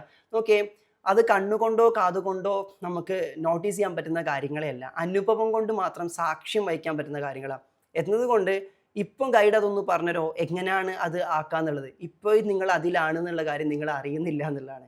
ഇതിൽ നിന്ന് മാറുമ്പോൾ മാത്രമേ നിങ്ങൾക്ക് അത് എന്തായിരുന്നു കണക്ട് ചെയ്യാൻ വേണ്ടി പറ്റുള്ളൂ. കാരണം നമ്മളിപ്പോൾ ഇത് അളക്കാൻ നോക്കുന്നത് നമ്മുടെ ഇന്ദ്രിയത്തിൻ്റെ മുഖമാകുന്ന, ഭാവമാകുന്ന ചിന്തകളെ കൊണ്ട് മാത്രമാണ്, ആ കോഗ്നിറ്റീവ് സംഭവങ്ങളെ കൊണ്ട് മാത്രമാണ് നമ്മളിപ്പോൾ അതിനെ അളക്കാൻ വേണ്ടി ശ്രമിക്കണം എന്നുള്ളതാണ്. That's it. അപ്പോൾ കുറച്ചുകൂടി നമ്മൾ ഇൻ്റലക്ച്വൽ മെച്യൂരിറ്റിയിലേക്ക് എത്തുമ്പം സ്വാഭാവികമായിട്ടും അതിനെപ്പറ്റി നമുക്ക് കൂടുതൽ ക്ലാരിറ്റി കിട്ടും. ഇപ്പോൾ റീസെൻ്റായിട്ട് ഒരു പഠനം റിപ്പോർട്ട് മുന്നോട്ട് വെച്ച് നിങ്ങൾ കണ്ടിട്ടായിരിക്കും, ശാസ്ത്രം 7ാമതൊരു ഇന്ദ്രിയം കൂടി ഉണ്ട് എന്ന് കണ്ടെത്തിയിരിക്കുന്നു. മനുഷ്യന് 7 സെൻസുകളുണ്ട്, 7ാം ഇന്ദ്രിയം കണ്ടെത്തി എന്ന് പറഞ്ഞു. ആ ഇന്ദ്രിയത്തെ പറ്റിയുള്ള ചർച്ചയിൽ പറഞ്ഞുകൊണ്ടിരിക്കുന്നത് മനുഷ്യന് ഈ ഭൂമിക്കടിയിലൊക്കെ എന്തെങ്കിലും സംഭവങ്ങൾ ഉണ്ടെങ്കിൽ ഒരു ഇത്ര മീറ്റർ വരെ താഴെയുള്ള കാര്യങ്ങൾ മനുഷ്യന് സെൻസ് ചെയ്യാൻ പറ്റും, മനുഷ്യൻ്റെ ശരീരത്തിന് സെൻസ് ചെയ്യാൻ പറ്റുന്നില്ല. മീൻസ് നമ്മളത് കാണേണ്ട, നമ്മളത് സ്പർശിക്കാതെ തന്നെ കുറച്ച് ഡിസ്റ്റൻസിൽ വെച്ചുകൊണ്ട് തന്നെ നമുക്കത് സെൻസ് ചെയ്തെടുക്കാൻ പറ്റും എന്ന് പറയുമ്പം ഇതാ പറഞ്ഞത്, ഇതൊക്കെ നമ്മളെ ഡിവൈൻ സെൻസിൻ്റെ ഭാഗം തന്നെയാണ്. നമ്മൾ ഈ ശരീരത്തിൽ മാത്രം ലിമിറ്റഡ് അല്ല, നമ്മളെക്കാളും കുറച്ച് അകലെ, നമ്മളെക്കാളും കുറച്ച് ഡിസ്റ്റൻസിൽ മണ്ണിൻ്റെ അടിയിൽ കിടക്കുന്നതുമായിട്ട് പോലും ബന്ധം സ്ഥാപിക്കാനുള്ള സെൻസ് നമുക്ക് തന്നിട്ടുണ്ടെങ്കിൽ ഇതൊക്കെ മൈക്രോ ആണ്. ഇത് നമ്മൾ മാക്രോ ലെവലിൽ ഇൻ്റഗ്രേറ്റ് ചെയ്യുമ്പം ഈ പറഞ്ഞ സാധനങ്ങളൊക്കെ ശാസ്ത്രം പറഞ്ഞൊക്കെ മൈക്രോ കാലിബ്രേഷനാണ്. ഈ മൈക്രോ കാലിബ്രേഷനിലുള്ള സാധനങ്ങളെ മാക്രോ ലെവലിൽ ഇൻ്റഗ്രേറ്റ് ചെയ്യുമ്പോഴാണ് നമുക്ക് നമ്മുടെ പോസിബിലിറ്റീസ് എക്സാക്ട്ലി മനസ്സിലാക്കാൻ വേണ്ടി പറ്റാന്നുള്ളതാണ്. അപ്പോൾ ഏതൊരു കാര്യത്തെയും ഒരു സ്പാർക്കാക്കിയിട്ട് ദൈവം ഈ ഭൂമിയിൽ വെച്ചിട്ടുണ്ടെങ്കിൽ ആ സ്പാർക്കിനപ്പുറത്തേക്ക് വലിയൊരു ഫയർ ഉണ്ടായിരിക്കും. അല്ലാണ്ട് ഇവിടെ ഒന്നും ഉണ്ടാക്കിയിട്ടില്ല. ഒരു തുള്ളി ജലം പഠിച്ചവൻ ഈ ഭൂമിയിൽ ഉണ്ടാക്കി വെച്ചിട്ടുണ്ടെങ്കിൽ അതിനപ്പുറത്ത് ഒരു കടലുണ്ടായിരിക്കും. തുള്ളിയെ നമ്മൾ നോക്കുന്നു, വലിയൊരു കടൽ അവിടെ ഉണ്ടായിരിക്കും. ഒരു തരി മണൽ നിങ്ങൾക്ക് ഈ ഭൂമിയിൽ കാണിച്ചു തന്നിട്ടുണ്ടെങ്കിൽ വലിയൊരു മരുഭൂമി കൂടി പഠിച്ചവൻ നിങ്ങൾക്ക് കാണിച്ചു തരുന്നുണ്ടായിരിക്കും എന്നുള്ളതാണ്. അപ്പോൾ അങ്ങനെ ഒരു ചെറിയ ചെടി നിങ്ങൾക്ക് ഇങ്ങനെ കാണിച്ചു തരുന്നുണ്ടെങ്കിൽ, നാമ്പിട്ടതായിട്ട് നിങ്ങൾക്ക് കാണിച്ചു തരുന്നുണ്ടെങ്കിൽ വലിയൊരു ഫോറസ്റ്റ് തന്നെ വേറെ എവിടെയോ സംവിധാനിച്ച് വെച്ചിട്ടുണ്ടായിരിക്കും. അപ്പോൾ എന്ത് മൈക്രോ ലെവലുണ്ടോ അതിനൊക്കെ ഒരു മാക്രോ ഇൻ്റഗ്രേഷൻ ഈ വേൾഡിൽ ഓൾറെഡി സൃഷ്ടിച്ച് വെച്ചിട്ടുണ്ട്. What ever it is, micro ആയിട്ട് നിങ്ങൾ എന്തൊക്കെ അനുഭവിക്കണോ അതിനൊക്കെ ഒരു മാക്രോ എക്സ്പീരിയൻസ് സ്വാഭാവികമായിട്ടുണ്ടായിരിക്കും എന്നുള്ളതാണ്. അപ്പോൾ ഇതേപോലെ തന്നെ നിങ്ങൾക്ക് മൈക്രോ ലെവലിൽ ഇത്ര സെൻറ്റിമീറ്റർ താഴെയുള്ള കാര്യത്തെ തൊടാതെ തന്നെ നിങ്ങൾക്ക് സെൻസ് ചെയ്യാനുള്ള കേപ്പബിലിറ്റി തന്നിട്ടുണ്ടെങ്കിൽ ഇത് മൈക്രോ. ഇതിനൊന്ന് മാക്രോ ലെവലിലേക്ക് ഇൻ്റഗ്രേറ്റ് ചെയ്ത് നോക്കിയേ. പരിധികളില്ലാതെ ലോകത്തിൻ്റെ ഏത് കോണിലേക്കും കണക്ട് ചെയ്യാനുള്ള ഒരു സെൻസ് നമുക്കുള്ളിൽ ഓൾറെഡി ഉണ്ട് എന്നുള്ളതാണ്. അതിൻ്റെ ലെൻസ് പ്യൂരിഫൈ ചെയ്ത് നോക്കുമ്പോൾ മാത്രമാണ് നമുക്കത് മനസ്സിലാക്കാൻ പറ്റാം. മൈക്രോ മാക്രോ അവെയർനെസ്സോട് കൂടി മാത്രമേ നമുക്ക് ട്രൂത്ത് അറിയാൻ വേണ്ടി പറ്റുള്ളൂ. നമ്മൾ പഠിച്ചോൻ സൃഷ്ടിച്ച് വെച്ചിരിക്കുന്നത് മൈക്രോൻ്റെയും മാക്രോൻ്റെയും ഇടയിലാണ്. അതിസൂക്ഷ്മ തലത്തിലുള്ളത് കാണാനും നമുക്ക് പറ്റൂല, അതിവിശാലതയിലുള്ളത് കാണാനും നമുക്ക് പറ്റൂല. എന്നാൽ ഒന്നുകിൽ അതിസൂക്ഷ്മ തലത്തിൽ നോക്കിയാലേ സത്യം അറിയാൻ പറ്റുള്ളൂ, അല്ലെങ്കിൽ അതിവിശാലതയിലൂടെ പോയി നോക്കിയാലേ സത്യം അറിയാൻ പറ്റുള്ളൂ. അതുകൊണ്ടാണ് ക്വാണ്ടം സയൻസ് മൈക്രോ ലെവലിൽ അതിസൂക്ഷ്മ തലത്തിൽ ആറ്റത്തെയും കീറി മുറിച്ച് അതിൻ്റെ ഉള്ളോട്ട് പോകുമ്പം എന്താണ് പ്രപഞ്ച സത്യം എന്ന് മനസ്സിലാക്കാൻ പറ്റുന്നു. ആ പ്രപഞ്ച സത്യം ഭയങ്കര കോമഡിയാണ്. ഞാൻ പറഞ്ഞിട്ടുള്ളതാണ്, ഒന്നുകൂടി മെറ്റാകോഗ്നിഷന് വേണ്ടി പറയാം. ഒന്നുകിൽ മൈക്രോ ലെവലിൽ അതിസൂക്ഷ്മ തലത്തിൽ പോയാലേ സത്യം അറിയാൻ പറ്റുള്ളൂ. അപ്പോൾ ഈ ഒരു വസ്തുവിനെ എടുത്തിട്ട് ഇതിൻ്റെ മൈക്രോ ലെവലിൽ നോക്കിയാലും, എൻ്റെ ശരീരത്തെ എടുത്ത് മൈക്രോ ലെവലിൽ നോക്കിയാലും, ഒരു ചെടിയെ എടുത്ത് മൈക്രോ ലെവലിൽ നോക്കിയാലും, ഈ യൂണിവേഴ്സിലുള്ള എന്തിനെടുത്ത് ഒരു കല്ലിനെ പോലും എടുത്തിട്ട് നിങ്ങൾ മൈക്രോ ലെവലിൽ നോക്കിയാലും ഏതിലൂടെ പോയാലും നിങ്ങൾ എത്തുന്നത് ഒറ്റ സത്യത്തിലായിരിക്കും. എത്ര ബ്യൂട്ടിഫുൾ ആണ് നോക്കിയത്, സത്യത്തെ എല്ലായിടത്തും ഒരുപോലെ ഏകനായവൻ സംവിധാനിച്ച് വെച്ചിരിക്കുന്നത്. ഏതെടുത്ത് നോക്കിയാലും നമ്മൾ പ്രത്യക്ഷത്തിൽ ഞാൻ മനുഷ്യനും മറ്റേത് ചെടിയും മറ്റേത് മൃഗവുമാണ്. ഇതൊക്കെ കാഴ്ചയിൽ മാത്രമാണ്. അതാ പറഞ്ഞത്, നമ്മൾ മൈക്രോ ലെവലല്ല നമ്മൾ കണ്ടുകൊണ്ടിരിക്കുന്നത്. നമ്മൾ ആരും അങ്ങോട്ടും ഇങ്ങോട്ടും മൈക്രോ ലെവലിൽ കാണില്ല. നിങ്ങളൊന്ന് ആലോചിച്ച് നോക്കിയാൽ, നമ്മുടെ കണ്ണിന് മൈക്രോസ്കോപ്പിക് ലെൻസാണ് പഠിച്ചോൻ വെച്ചിട്ടുണ്ടായിരുന്നെങ്കിൽ ഞാനും നിങ്ങളും ഇങ്ങനെയാണോ കണ്ടുകൊണ്ടിരിക്കുക? ഒരിക്കലല്ല. ഞാൻ ഇപ്പം ബാസിലിനെ നോക്കിക്കൊണ്ടിരിക്കുമ്പോൾ ബാസിലിൻ്റെ ഉള്ളിലത്തെ ഇലക്ട്രോൺസ് ഇങ്ങനെ കറങ്ങുന്ന കുറേ സാധനങ്ങൾ ഇങ്ങനെ കറങ്ങിക്കൊണ്ടിരിക്കുന്ന ഒരു സാധനത്തെയായിരിക്കും ഞാൻ കണ്ടുകൊണ്ടിരിക്കുക. എന്നെ നിങ്ങൾ കണ്ടുകൊണ്ടിരിക്കുന്നത് ഈ ഡ്രസ്സായിട്ടൊന്നും ആയിരിക്കില്ല. അപ്പം നമുക്ക് ഡ്രസ്സിൻ്റെ ആവശ്യമില്ല, വസ്ത്രത്തിൻ്റെ ആവശ്യമില്ല. കാരണം ശരീരത്തിലെ ഘടന പോലും ആരും കാണാൻ വേണ്ടി പോകണില്ല. എല്ലാവരും അങ്ങോട്ടും ഇങ്ങോട്ടും കണ്ടുകൊണ്ടിരിക്കുന്നത് കുറേ ഇലക്ട്രോണുകൾ ഇങ്ങനെ കറങ്ങണ കുറേ കൂട്ടങ്ങൾ, അത്രയേ ഉള്ളൂ. കോൺഫിഗറേഷന് കുറച്ച് അങ്ങോട്ടും ഇങ്ങോട്ടും മാറ്റമുള്ള, എണ്ണത്തിൽ കുറച്ച് അങ്ങോട്ടും ഇങ്ങോട്ടും മാറ്റമുള്ള മനുഷ്യന്മാരെ അങ്ങനെ നമ്മൾ കാണുന്നുണ്ടായിരിക്കുള്ളൂ. അപ്പം നമ്മൾ നോക്കൽ അറ്റോമിക് സ്ട്രക്ചറിലേക്കായിരിക്കും ഓരോരുത്തരും നമ്മൾ ഡിഫൈൻ ചെയ്യൽ, വേറൊന്നും നമ്മൾ നോക്കുന്നുണ്ടായിരിക്കില്ല എന്നുള്ളതാണ്. അപ്പോൾ നമുക്ക് ആ കണ്ണല്ല തന്നിട്ടുള്ളത്. പക്ഷെ അങ്ങനെ ഒരു റിയാലിറ്റി നമുക്കുണ്ട്. വേറെ ഏതൊക്കെയോ ഡയമെൻഷനിലുള്ളവർ നമ്മൾ നോക്കുമ്പം അവർ നമ്മളെ ഈ രൂപത്തിൽ തന്നെ കാണണമെന്ന് ഒരു നിർബന്ധമില്ല. നിങ്ങൾക്ക് തോന്നുന്നുണ്ടോ ഒരു ഉറുമ്പ് നമ്മളെ കാണുന്നത് നിങ്ങൾ എന്നെയും കാണുന്നത് പോലെയാണെന്ന്? ഒരിക്കലല്ല. ഒരു പശു നമ്മൾ കാണുന്നത് ഇങ്ങനെയാണ് നിങ്ങൾക്ക് തോന്നുന്നുണ്ടോ? ഇനി നിങ്ങൾ പറയും, ഈ കാണുന്നതായിരിക്കോ ട്രൂത്ത്? നമ്മൾക്ക് ഇതാണ് ട്രൂത്ത്.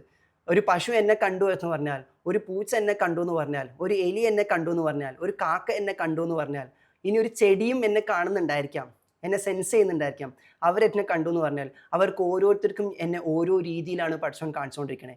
ഇനി അവിടെ നിൽക്കുന്നില്ല. എത്ര വ്യത്യസ്തമാണ് നമ്മളെ ഡൈവേഴ്സായിട്ടാണ് നമ്മൾ ഈ ഫിസിക്കൽ അപ്പിയറൻസ് തന്നെ സെറ്റ് ചെയ്ത് നോക്കാം. ഇതിനൊക്കെ അപ്പുറത്തേക്ക് എന്നെ അറിയുന്ന ആയിരക്കണക്കിന് ആളുകൾ, ഈ എല്ലാവർക്കും എന്നെ ഓരോ രീതിയിലാണ് അറിയുന്നത്. ഞാൻ എന്താണെന്ന് ചോദിച്ചാൽ ഓരോരുത്തരുടെ അവരുടെ ഡെഫിനിഷൻസാണ് പറഞ്ഞുകൊണ്ടിരിക്കണം എന്നുള്ളതാണ്. ഇതിലേതാ ഞാൻ ചോദിച്ചു കഴിഞ്ഞാൽ എനിക്കും അറിയില്ല എന്നുള്ളതാണ്. ചിലപ്പോൾ നിങ്ങളുടെ എല്ലാവരുടെ ഡെഫിനിഷന് കേട്ടാൽ ഞാൻ തന്നെ കൺഫ്യൂസ്ഡ് ആവും, ഇതിലിപ്പോൾ ഏതാണ് ഞാൻ.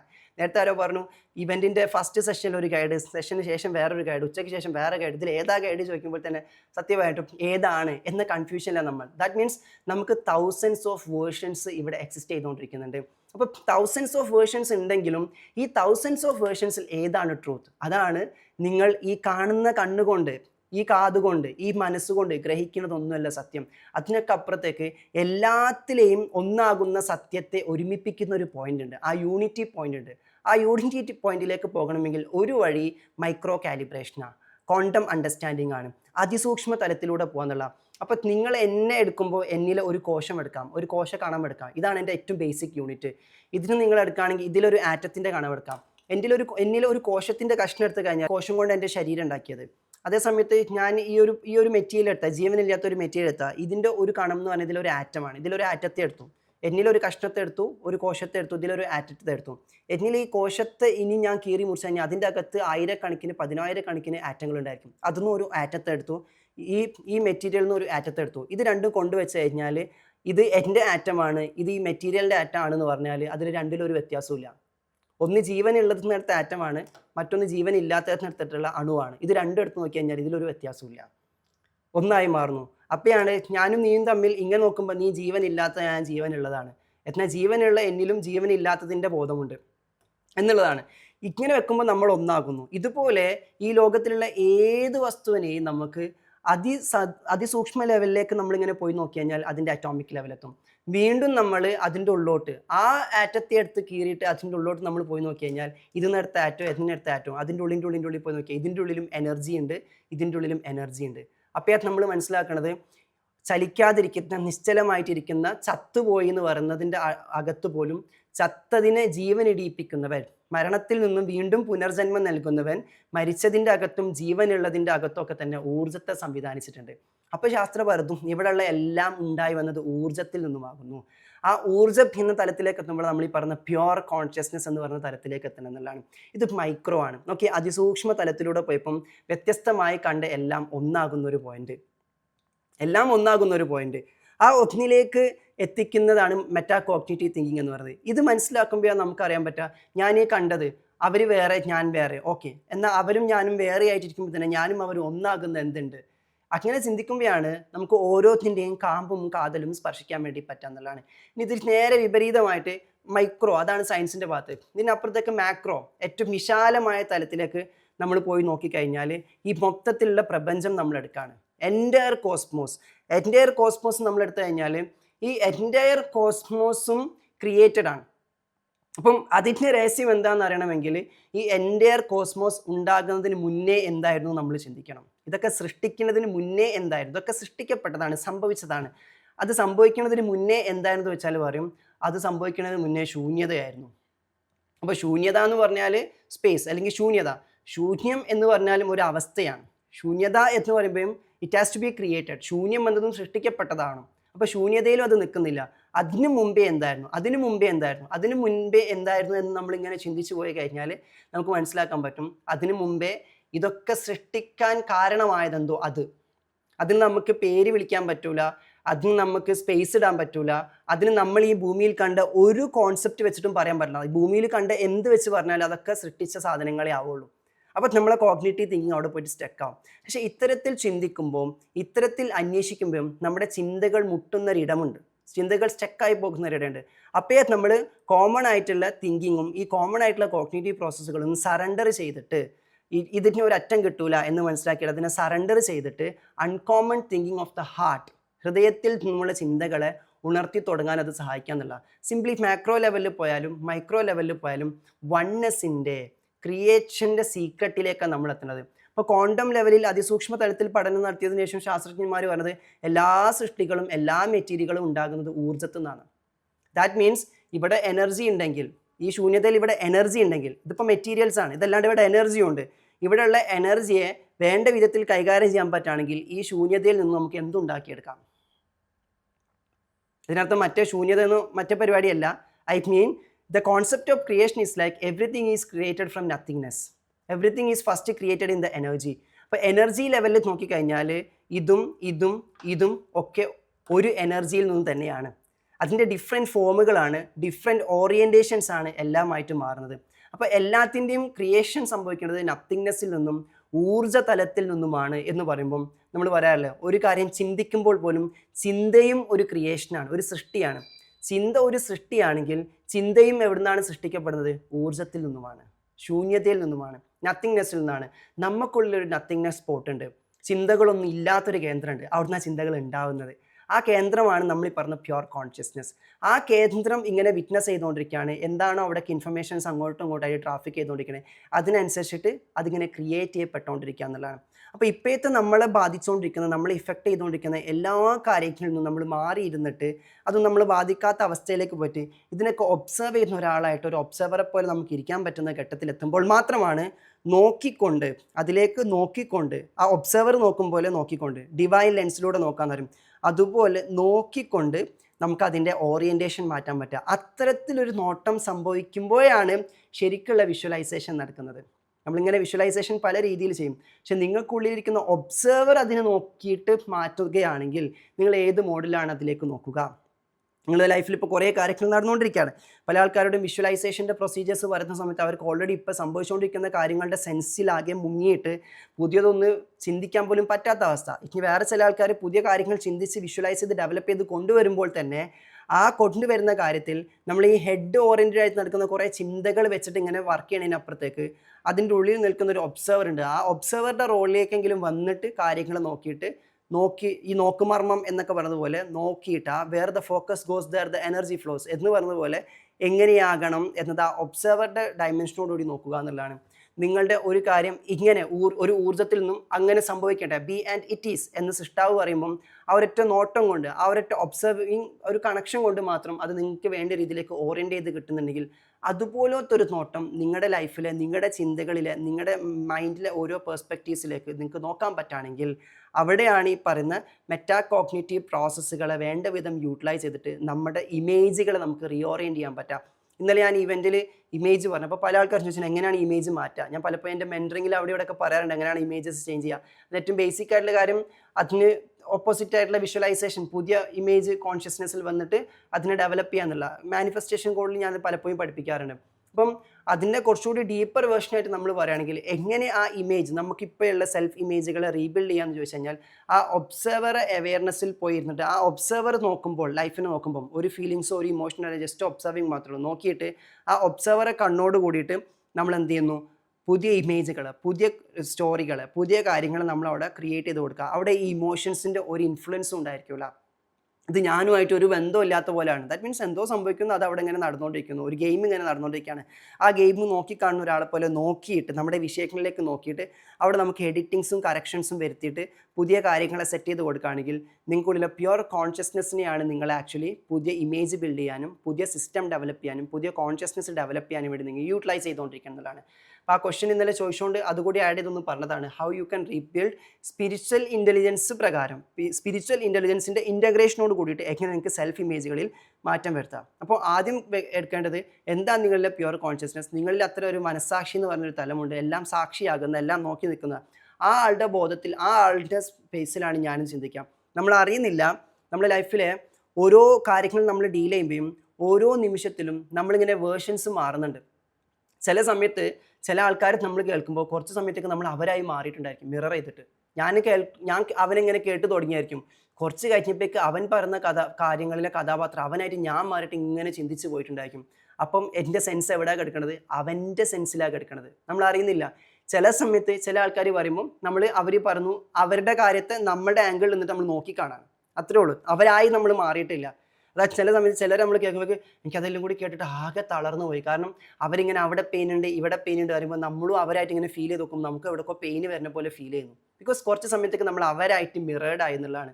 എന്നാൽ ചില ഘട്ടങ്ങളിൽ നമ്മൾ അവരാകുന്നില്ല, അവരിന്ന് മാറിയിട്ട് അവർ പറയുമ്പം അവരൊരു കാര്യം ഇങ്ങനെ പറഞ്ഞുകൊണ്ടിരിക്കുമ്പം എൻ്റെ അതേപോലത്തെ കാര്യങ്ങളായിട്ട് കണക്ട് ചെയ്തിട്ട് എന്നിലെ തന്നെ പഴയ ഏതോ ഒരു ആളായിട്ട് ഞാൻ ഇങ്ങനെ മാറി പോകുന്നുണ്ടായിരിക്കും. അപ്പം ഞാൻ എക്സ്പ്ലോർ ചെയ്തുകൊണ്ടിരിക്കുന്നത് എൻ്റെ ഉള്ളിലെ തന്നെ പഴയ ഏതോ സെൽഫിലെ ലൈഫിൽ വീണ്ടും പോയിട്ട് റീലീവ് ചെയ്തുകൊണ്ടിരിക്കുകയാണ്. നമ്മൾ അറിയുന്നില്ല എങ്ങനെയൊക്കെയാണ് നമ്മുടെ ഇൻറ്റേർണൽ പ്രോസസ്സുകൾ മാറിക്കൊണ്ടിരിക്കണം എന്നുള്ളത്.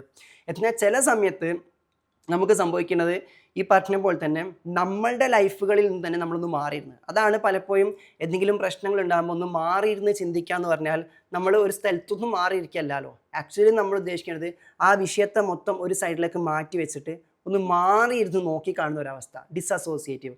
അങ്ങനെ നോക്കുമ്പോഴാണ് ആക്ച്വലി വാട്ട് ഈസ് ഹാപ്പനിങ് എന്ന് നമുക്ക് മനസ്സിലാക്കാം. പലപ്പോഴും പ്രശ്നങ്ങളുടെ ആഘാതം കൂടുമ്പോൾ നമുക്കതൊന്ന് മാറി നിൽക്കാനേ പറ്റില്ല, ഒന്ന് മാറി ചിന്തിക്കാനേ, മാറി നിന്ന് നോക്കാനേ പറ്റില്ല. ആ പ്രശ്നത്തിൽ നിന്ന് തന്നെ ചിന്തിക്കുമ്പോഴാണ് അതിന് കൂടുതൽ സൊല്യൂഷൻ കിട്ടാതാവാം. കടബാധ്യതയൊക്കെ ഉള്ള ആൾക്കാർ ആ കടത്തിൻ്റെ ചിന്തയിലേക്ക്, അവർ കടക്കാരൻ എന്ന ഭാവത്തിലേക്ക് മാറിയിട്ട് കടത്തിൻ്റെ ഉള്ളിൽ തന്നെ നിന്നിട്ട് ചിന്തിക്കുമ്പം പലപ്പോഴും അതിനൊന്നും ചെയ്യാൻ പറ്റാറില്ല, വീണ്ടും ലൂപ്പിൽ ഇങ്ങനെ പോയി പെട്ടുകൊണ്ടിരിക്കും.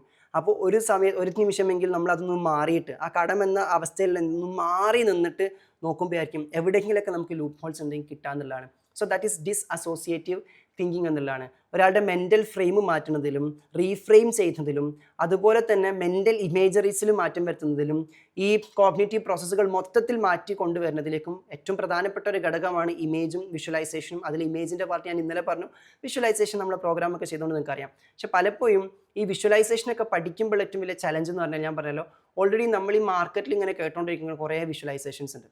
അതിങ്ങനെ കണ്ട് ഇതാണെന്ന് മനസ്സിലാക്കുമ്പം അതിൻ്റെ എക്സാക്റ്റ് ആയിട്ടുള്ളത് പിന്നെ പറഞ്ഞ് മനസ്സിലാക്കി കൊടുക്കാൻ ഭയങ്കര ചലഞ്ചിങ്ങാണ്. ഞാൻ GCയിൽ വരുന്നവരോട് പറയാറുണ്ട്, ഓൾറെഡി നിങ്ങൾക്ക് ഇതിൻ്റെയൊക്കെ ബേസിക്സ് അറിഞ്ഞ് വരുന്നതുകൊണ്ട് എനിക്ക് സാധാരണ ബേസിക്സ് അറിയുന്ന സുഖം ഉണ്ടാവാറുണ്ട്. എന്നാൽ ചില കാര്യങ്ങൾ ബേസിക്സ് അറിഞ്ഞത് ഏറ്റവും വലിയ പ്രശ്നം, കാരണം അതൊക്കെ പൊളിക്കണം. ഓൾറെഡി നമുക്കൊരു സാധനം ആയിക്കഴിഞ്ഞാൽ ഇങ്ങനെയാണ് വിഷ്വലൈസേഷൻ എന്നുള്ളത്, അതാണ്. പക്ഷെ അത് മാത്രമല്ല എന്ന് നമ്മൾ അറിയണം. അപ്പോൾ ഈ സ്പിരിച്വൽ ഇൻ്റഗ്രേഷൻ, ഇൻ്റർനാഷണൽ ഇൻ്റഗ്രേഷൻ കൂടി കടന്നു വരുമ്പോഴാണ് നമുക്ക് ഈ റീഫ്രെയിം ചെയ്യാൻ വേണ്ടി പറ്റാമെന്നുള്ളതാണ്. ഓക്കെ, അപ്പോൾ ഏതായാലും ഇന്ന് നമ്മുടെ സമയം കുറച്ചങ്ങ് പോയതുകൊണ്ട് ഞാൻ പതിയെ കൺക്ലൂഡ് ചെയ്യാണ്. ബാക്കി നമുക്ക് നെക്സ്റ്റ് വീക്കിൽ തീർച്ചയായിട്ടും ഡിസ്കസ് ചെയ്യാമെന്നുള്ളതാണ്.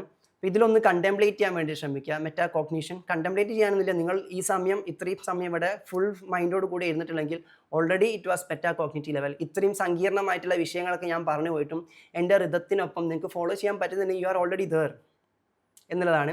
ഒരു പക്ഷേ ഫസ്റ്റൊക്കെ വരുന്നവർക്ക് ചിലപ്പോൾ അങ്ങനെ ഞാനിങ്ങനെ സംസാരിച്ച് പോകുമ്പോൾ ചില സമയത്ത് അവർക്ക് ഇതെന്താണ്, എന്തൊക്കെയോ വലിയ സംഭവം തോന്നുന്നു കൊടുക്കുന്നു. അങ്ങനെ തോന്നിയവരായിരിക്കും നിങ്ങളിൽ പലരും. പക്ഷേ നിങ്ങൾക്കത് പിക്ക് ചെയ്യാൻ പറ്റുന്നുണ്ടെങ്കിൽ നിങ്ങൾക്ക് ആ മസിൽ ബിൽഡായി. It's not a silly thing.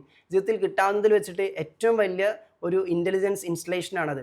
അത് ഫ്രീ ഓഫ് കോസ്റ്റിലാണ് കിട്ടിക്കൊണ്ടിരിക്കണം എന്നുള്ളതാണ്. അതാണ് നിങ്ങൾക്ക് കിട്ടുന്നത്. അതുകൊണ്ട് നമ്മളിത് വിലമതിക്കാൻ പറ്റാത്തതാണെന്ന് എപ്പോഴും പറയാനുള്ള കാരണം, അത് വിലമതിക്കാൻ പറ്റാത്തതാകണമെങ്കിൽ വിലമതിക്കാൻ പറ്റാത്ത എന്തെങ്കിലും നമ്മളിൽ ഉണ്ടാകണം. ആ ഒരു ബോധം നമ്മളിലായി, അതിൻ്റെ മസിൽസ് നമ്മളിലായിട്ട് നോക്കുമ്പോൾ നമുക്കറിയാം, ഓ ഇതൊരിക്കലും വിലമതിക്കാൻ പറ്റാത്തതായിരുന്നല്ലോ എന്നൊരു തിരിച്ചറിവ് നമുക്ക് ഉണ്ടാവുക എന്നുള്ളതാണ്. അപ്പോൾ അതിൻ്റെ നിരന്തരമായിട്ടുള്ള പരിശീലനമാണ് ആക്ച്വലി ഇതുകൊണ്ടൊക്കെ ഉദ്ദേശിക്കുന്നത് എന്നുള്ളതാണ്. എനിക്ക് തോന്നുന്നു ലാസ്റ്റ് എന്താ പറയുക, GTയിൽ എനിക്ക് തോന്നുന്നു ലാസ്റ്റ് ഗൈഡഡ് ടോക്ക് നമ്മൾ മെൻറ്റേഴ്സ് എല്ലാവരും ഇരുന്ന സമയത്ത് ഞാൻ ലാസ്റ്റിലൊരു ക്വസ്റ്റ്യൻ നോട്ട് ചെയ്തിരുന്നു. തമാശക്ക് ചോദിച്ചാന്ന് പറഞ്ഞു, എങ്കിൽ കൂടി അതിനൊരു ആൻസർ കൂടി പറയാൻ ശ്രദ്ധിച്ചു. അപ്പോൾ ഒരു ക്വസ്റ്റ്യൻ ഉണ്ടായിരുന്നു, നമ്മളിങ്ങനെ പറയും ഇതൊരു മിഷനാണ്, ഇത് ഒരുപാട് ആളുകളിലേക്ക് എത്തിക്കണം. അപ്പോൾ ഒരുപാട് ആളുകളിലേക്ക് എത്തണമെങ്കിൽ തീർച്ചയായിട്ടും എന്തിനാണ് ഇത്ര വലിയ കോസ്റ്റ് വെച്ച് ചെയ്യണമെന്നുള്ളൊരു കാര്യം, ഇത്ര വലിയ പേയ്മെൻറ്റ് ഇട്ടാൽ ഒരുപാട് ആളുകളിലേക്ക് എത്തുമെന്ന്. അതിനേക്കാളും വലിയ സാധനം ഞാൻ ഫ്രീ കൊടുത്തിട്ട് ആൾക്കാർ വരുന്നില്ലെങ്കിൽ ഒരിക്കലും ഒരു പണി കൂടിയായിട്ട് ചിന്തിച്ചാൽ മതി, അങ്ങനെ തന്നെ വരുന്നതാണ് നല്ലത്. കാരണം ഇതിൻ്റെ വാല്യൂ മനസ്സിലാക്കണമെങ്കിൽ ആ ലെവലിൽ വരുമ്പോഴേ നമ്മളുടെ കമ്മിറ്റ്മെൻറ്റ് കൂടുള്ളൂ. അല്ലാത്തൊരു വെറുതെ വന്നാലും ഗൈഡ് ടോക്കിൻ്റെ മൂല്യം മനസ്സിലാവില്ല. ഗൈഡ് ടോക്ക് ഈ ഫ്രീ ആയിട്ടുള്ള സെഷൻ്റെ അതിന് വില ആവാത്തതെന്ന് മനസ്സിലാക്കുന്നവരൊക്കെ തന്നെ അത്രയും ഹൈ ടിക്കറ്റിൽ കോഴ്സസ് ചെയ്ത് ഇതിൻ്റെ ഡെപ്തും കാര്യങ്ങളും അവിടെ എക്സ്പ്ലോർ ചെയ്തിട്ട് തിരിച്ചു വരുമ്പോഴേ അത് മനസ്സിലാവാറുള്ളൂ. അപ്പോൾ അതുകൊണ്ട് എത്ര വിലയിട്ടാലും വിലമതിക്കാനാവാത്ത ഗൈഡ് ടോക്ക് എന്താണെന്ന് തിരിച്ചറിയാൻ വേണ്ടിയിട്ട് മാത്രമാണ് അവിടെ നമ്മളിങ്ങനെ ചില സ്പെസിഫിക് പ്രോഗ്രാമുകൾ ഇങ്ങനെ സെറ്റ് ചെയ്ത് വെച്ചിരിക്കുന്നത് എന്നുള്ളതാണ്. അങ്ങനെ പോകുന്നത് കൊണ്ട് ഈ ജേണി, എവല്യൂഷണറി ജേണി ഫാസ്റ്റർ ആകും. എത്രയോ വർഷം നമുക്ക് ചുരുക്കിയെടുക്കാൻ വേണ്ടി പറ്റുമെന്നുള്ളത് തന്നെയാണ്. So that is the secret. അപ്പോൾ ഈ കോഗ്നിറ്റീവ് തിങ്കിങ്ങിൻ്റെ, മെറ്റാ കോഗ്നിറ്റീവ് തിങ്കിങ്ങിൻ്റെ മസിൽസ് നമുക്കില്ലാത്തത് കൊണ്ടാണ് നമ്മൾ സെൻസ്ലെസ് ആയിട്ട് മാറിയിട്ടുള്ളത്. നമ്മുടെ വിദ്യാഭ്യാസ സമ്പ്രദായങ്ങളും നമുക്ക് അറിവുകൾ തന്ന ആളുകളൊക്കെ തന്നെ ഈ സ്കില്ല് നമുക്ക് ഉണ്ടാകാതിരിക്കാനാണ് നമ്മളെ പരിശീലിപ്പിച്ചത്. കാരണം കൂടുതൽ ചിന്തിക്കരുത് എന്നാണ് പറഞ്ഞത്. നമ്മൾ ഏറ്റവും കൂടുതൽ കേട്ടുള്ള കാര്യം, കൂടുതൽ ആലോചിക്കാൻ നിൽക്കണ്ടേ, കൂടുതൽ ചിന്തിക്കാൻ നിൽക്കണ്ടേ, ഭ്രാന്താവും, കൂടുതലൊന്നും ചോദിക്കാൻ നിൽക്കണ്ട, കൂടുതലൊന്നും അങ്ങനെ ചിന്തിക്കാൻ നിൽക്കണ്ട. ചിന്തിക്കാനാണ് ദൈവം തമ്പുരാൻ പറഞ്ഞത്, ചിന്തിച്ച് പരിശീലിപ്പിക്കാനാണ് ദൈവം തമ്പുരാൻ പറഞ്ഞത്. നിങ്ങൾ നിങ്ങളുടെ കുട്ടികളെ പരിശീലിപ്പിക്കാൻ തന്നെ ചിന്തിക്കാൻ വേണ്ടി അവരെ പരിശീലിപ്പിക്കുക എന്നുള്ള, ചിന്തകൾ അടിച്ചേൽപ്പിക്കുക എന്നുള്ളതല്ല. ഇവിടെ നിങ്ങൾ ആരെയും ഇവിടെ പിടിച്ചെടുത്തിട്ട് ചിന്തകൾ അടിച്ചേൽപ്പിക്കുന്നില്ല, നിങ്ങളെ കൊണ്ട് ചിന്തിപ്പിക്കുന്നു. ചിന്തിക്കൽ എങ്ങനെയാണെന്ന് പരിശീലിപ്പിക്കുന്നു. അതിൽ നിന്ന് നിങ്ങൾ തന്നെ സെൽഫ് ഗൈഡഡ് ആയിട്ട് പോകുന്നു. ഈ മസിൽ ഇല്ലാണ്ടാക്കി കഴിഞ്ഞാൽ ഒരു തലമുറയെ അടിമയാക്കി നിലനിർത്താം എന്നുള്ളതാണ്. ഈ മസിൽ ഉണ്ടായി കഴിഞ്ഞാൽ സ്വയം ചോദ്യം ചെയ്യുന്ന, നാട്ടുകാരെ ചോദ്യം ചെയ്യണമല്ല, സമൂഹത്തെ ചോദ്യം ചെയ്യണമല്ല, സ്വയം ചോദിക്കുന്നവരായിട്ട് നമ്മൾ മാറും. നമ്മളോട് നമ്മളെ ചോദ്യം ചെയ്യുന്നവരായിട്ട് നമ്മൾ മാറും. നമ്മളെ തന്നെ ചലഞ്ച് ചെയ്തുകൊണ്ടിരിക്കുകയാണെങ്കിൽ, നമ്മളോട് തന്നെ ചോദ്യങ്ങൾ ചോദിച്ചുകൊണ്ടിരിക്കുകയാണെങ്കിൽ സമൂഹത്തിൽ നിന്നും 10,000 കണക്കിന് ചോദ്യങ്ങൾ വന്നാലും നമുക്ക് ഉത്തരങ്ങൾ ഉണ്ടായിരിക്കും എന്നുള്ളതാണ്. നമ്മളോട് ചോദിക്കാൻ മറന്നുപോയ ചോദ്യങ്ങൾ സമൂഹത്തിൽ നിന്ന് ആരെങ്കിലും എന്ന് ചോദിക്കുമ്പോഴാണ് നമുക്ക് വല്ലാണ്ട് ഇറിറ്റേഷൻ ഉണ്ടാവുക, ഡിസ്റ്റർബൻസ് ഉണ്ടാവുക. കാരണം ആരും നമ്മളോട് തന്നെ ചോദിക്കാനും നമ്മളെ ചോദ്യം ചെയ്യാനും പരിശീലിപ്പിച്ചിട്ടില്ല എന്നുള്ളതാണ്. അപ്പം അതൊരു പ്രധാനപ്പെട്ട ഒരു മസിലാണ്. ആ മസിൽ നമുക്ക് വേണ്ടതാണ്. ആ മസിലിന് വേണ്ടിയിട്ടുള്ള സാധനങ്ങൾ സ്പിരിച്വലി ഇൻ്റലിജൻസ് നമ്മളിൽ തന്നിട്ട് തന്നെയാണ് ദൈവം നമ്മളെ ഭൂമിയിലേക്ക് വിട്ടെന്നുള്ള. അതിനെ മാത്രം പരിപോഷിപ്പിക്കാൻ, അതിനെ മാത്രം നർച്ചർ ചെയ്യാൻ ആരും മുൻകൈ എടുത്തില്ല എന്നുള്ളതാണ്. അതാണ് നമ്മളിവിടെ എടുക്കാൻ വേണ്ടി ശ്രമിച്ചുകൊണ്ടിരിക്കണം എന്നുള്ളതാണ്. ഇതിലൂടെ എന്ത് കിട്ടുമെന്ന് ചോദിച്ചാൽ, ഞാൻ ജി ടിയുടെ ഇവൻറ്റുമായി ബന്ധപ്പെട്ട് നിങ്ങൾ പല ആളുകളും ഒരുപാട് വീഡിയോസ്, അതും കൂടി ഒരു ക്ഷമാപണം നടത്താണ്. അവസാന ഘട്ടത്തിൽ തന്ന കുറേ ആൾക്കാരുടെ വീഡിയോ നമുക്ക് ഔട്ട് ചെയ്യാൻ പറ്റിയിട്ടില്ല. ഒരു ദിവസം മിനിമം 10-12 വീഡിയോസ് അയച്ചിട്ടും നമുക്ക് എത്തിച്ചേരാൻ പറ്റാണ്ടായതുകൊണ്ട് മാത്രമാണ് നമുക്കത് ഔട്ട് ചെയ്യാൻ പറ്റാത്തത്. നിങ്ങളുടെ എഫേർട്ടിനൊക്കെ നമ്മൾ അത്രമാത്രം റെസ്പെക്റ്റും വാല്യൂവും തരുന്നുണ്ട്. പിന്നീട് ഒരു അവസരത്തിൽ നമ്മുടെ ജി ടി പേജുകളിൽ അതിലെന്തായാലും നമ്മൾ എസ്റ്റാബ്ലിഷ് ചെയ്യാൻ വേണ്ടി നോക്കുന്നില്ല. അപ്പോൾ അതിൽ പലരും പറഞ്ഞത് ഞാൻ കണ്ടു, എന്ത് കിട്ടി ചോദിച്ചാൽ എനിക്ക് എന്നെ തന്നെ കിട്ടി. നമുക്ക് നമ്മളെ കിട്ടണമെങ്കിൽ നമ്മളല്ലാത്ത നമ്മൾ ചോദ്യം ചെയ്തുകൊണ്ടേയിരിക്കണം എന്നുള്ളതാണ്.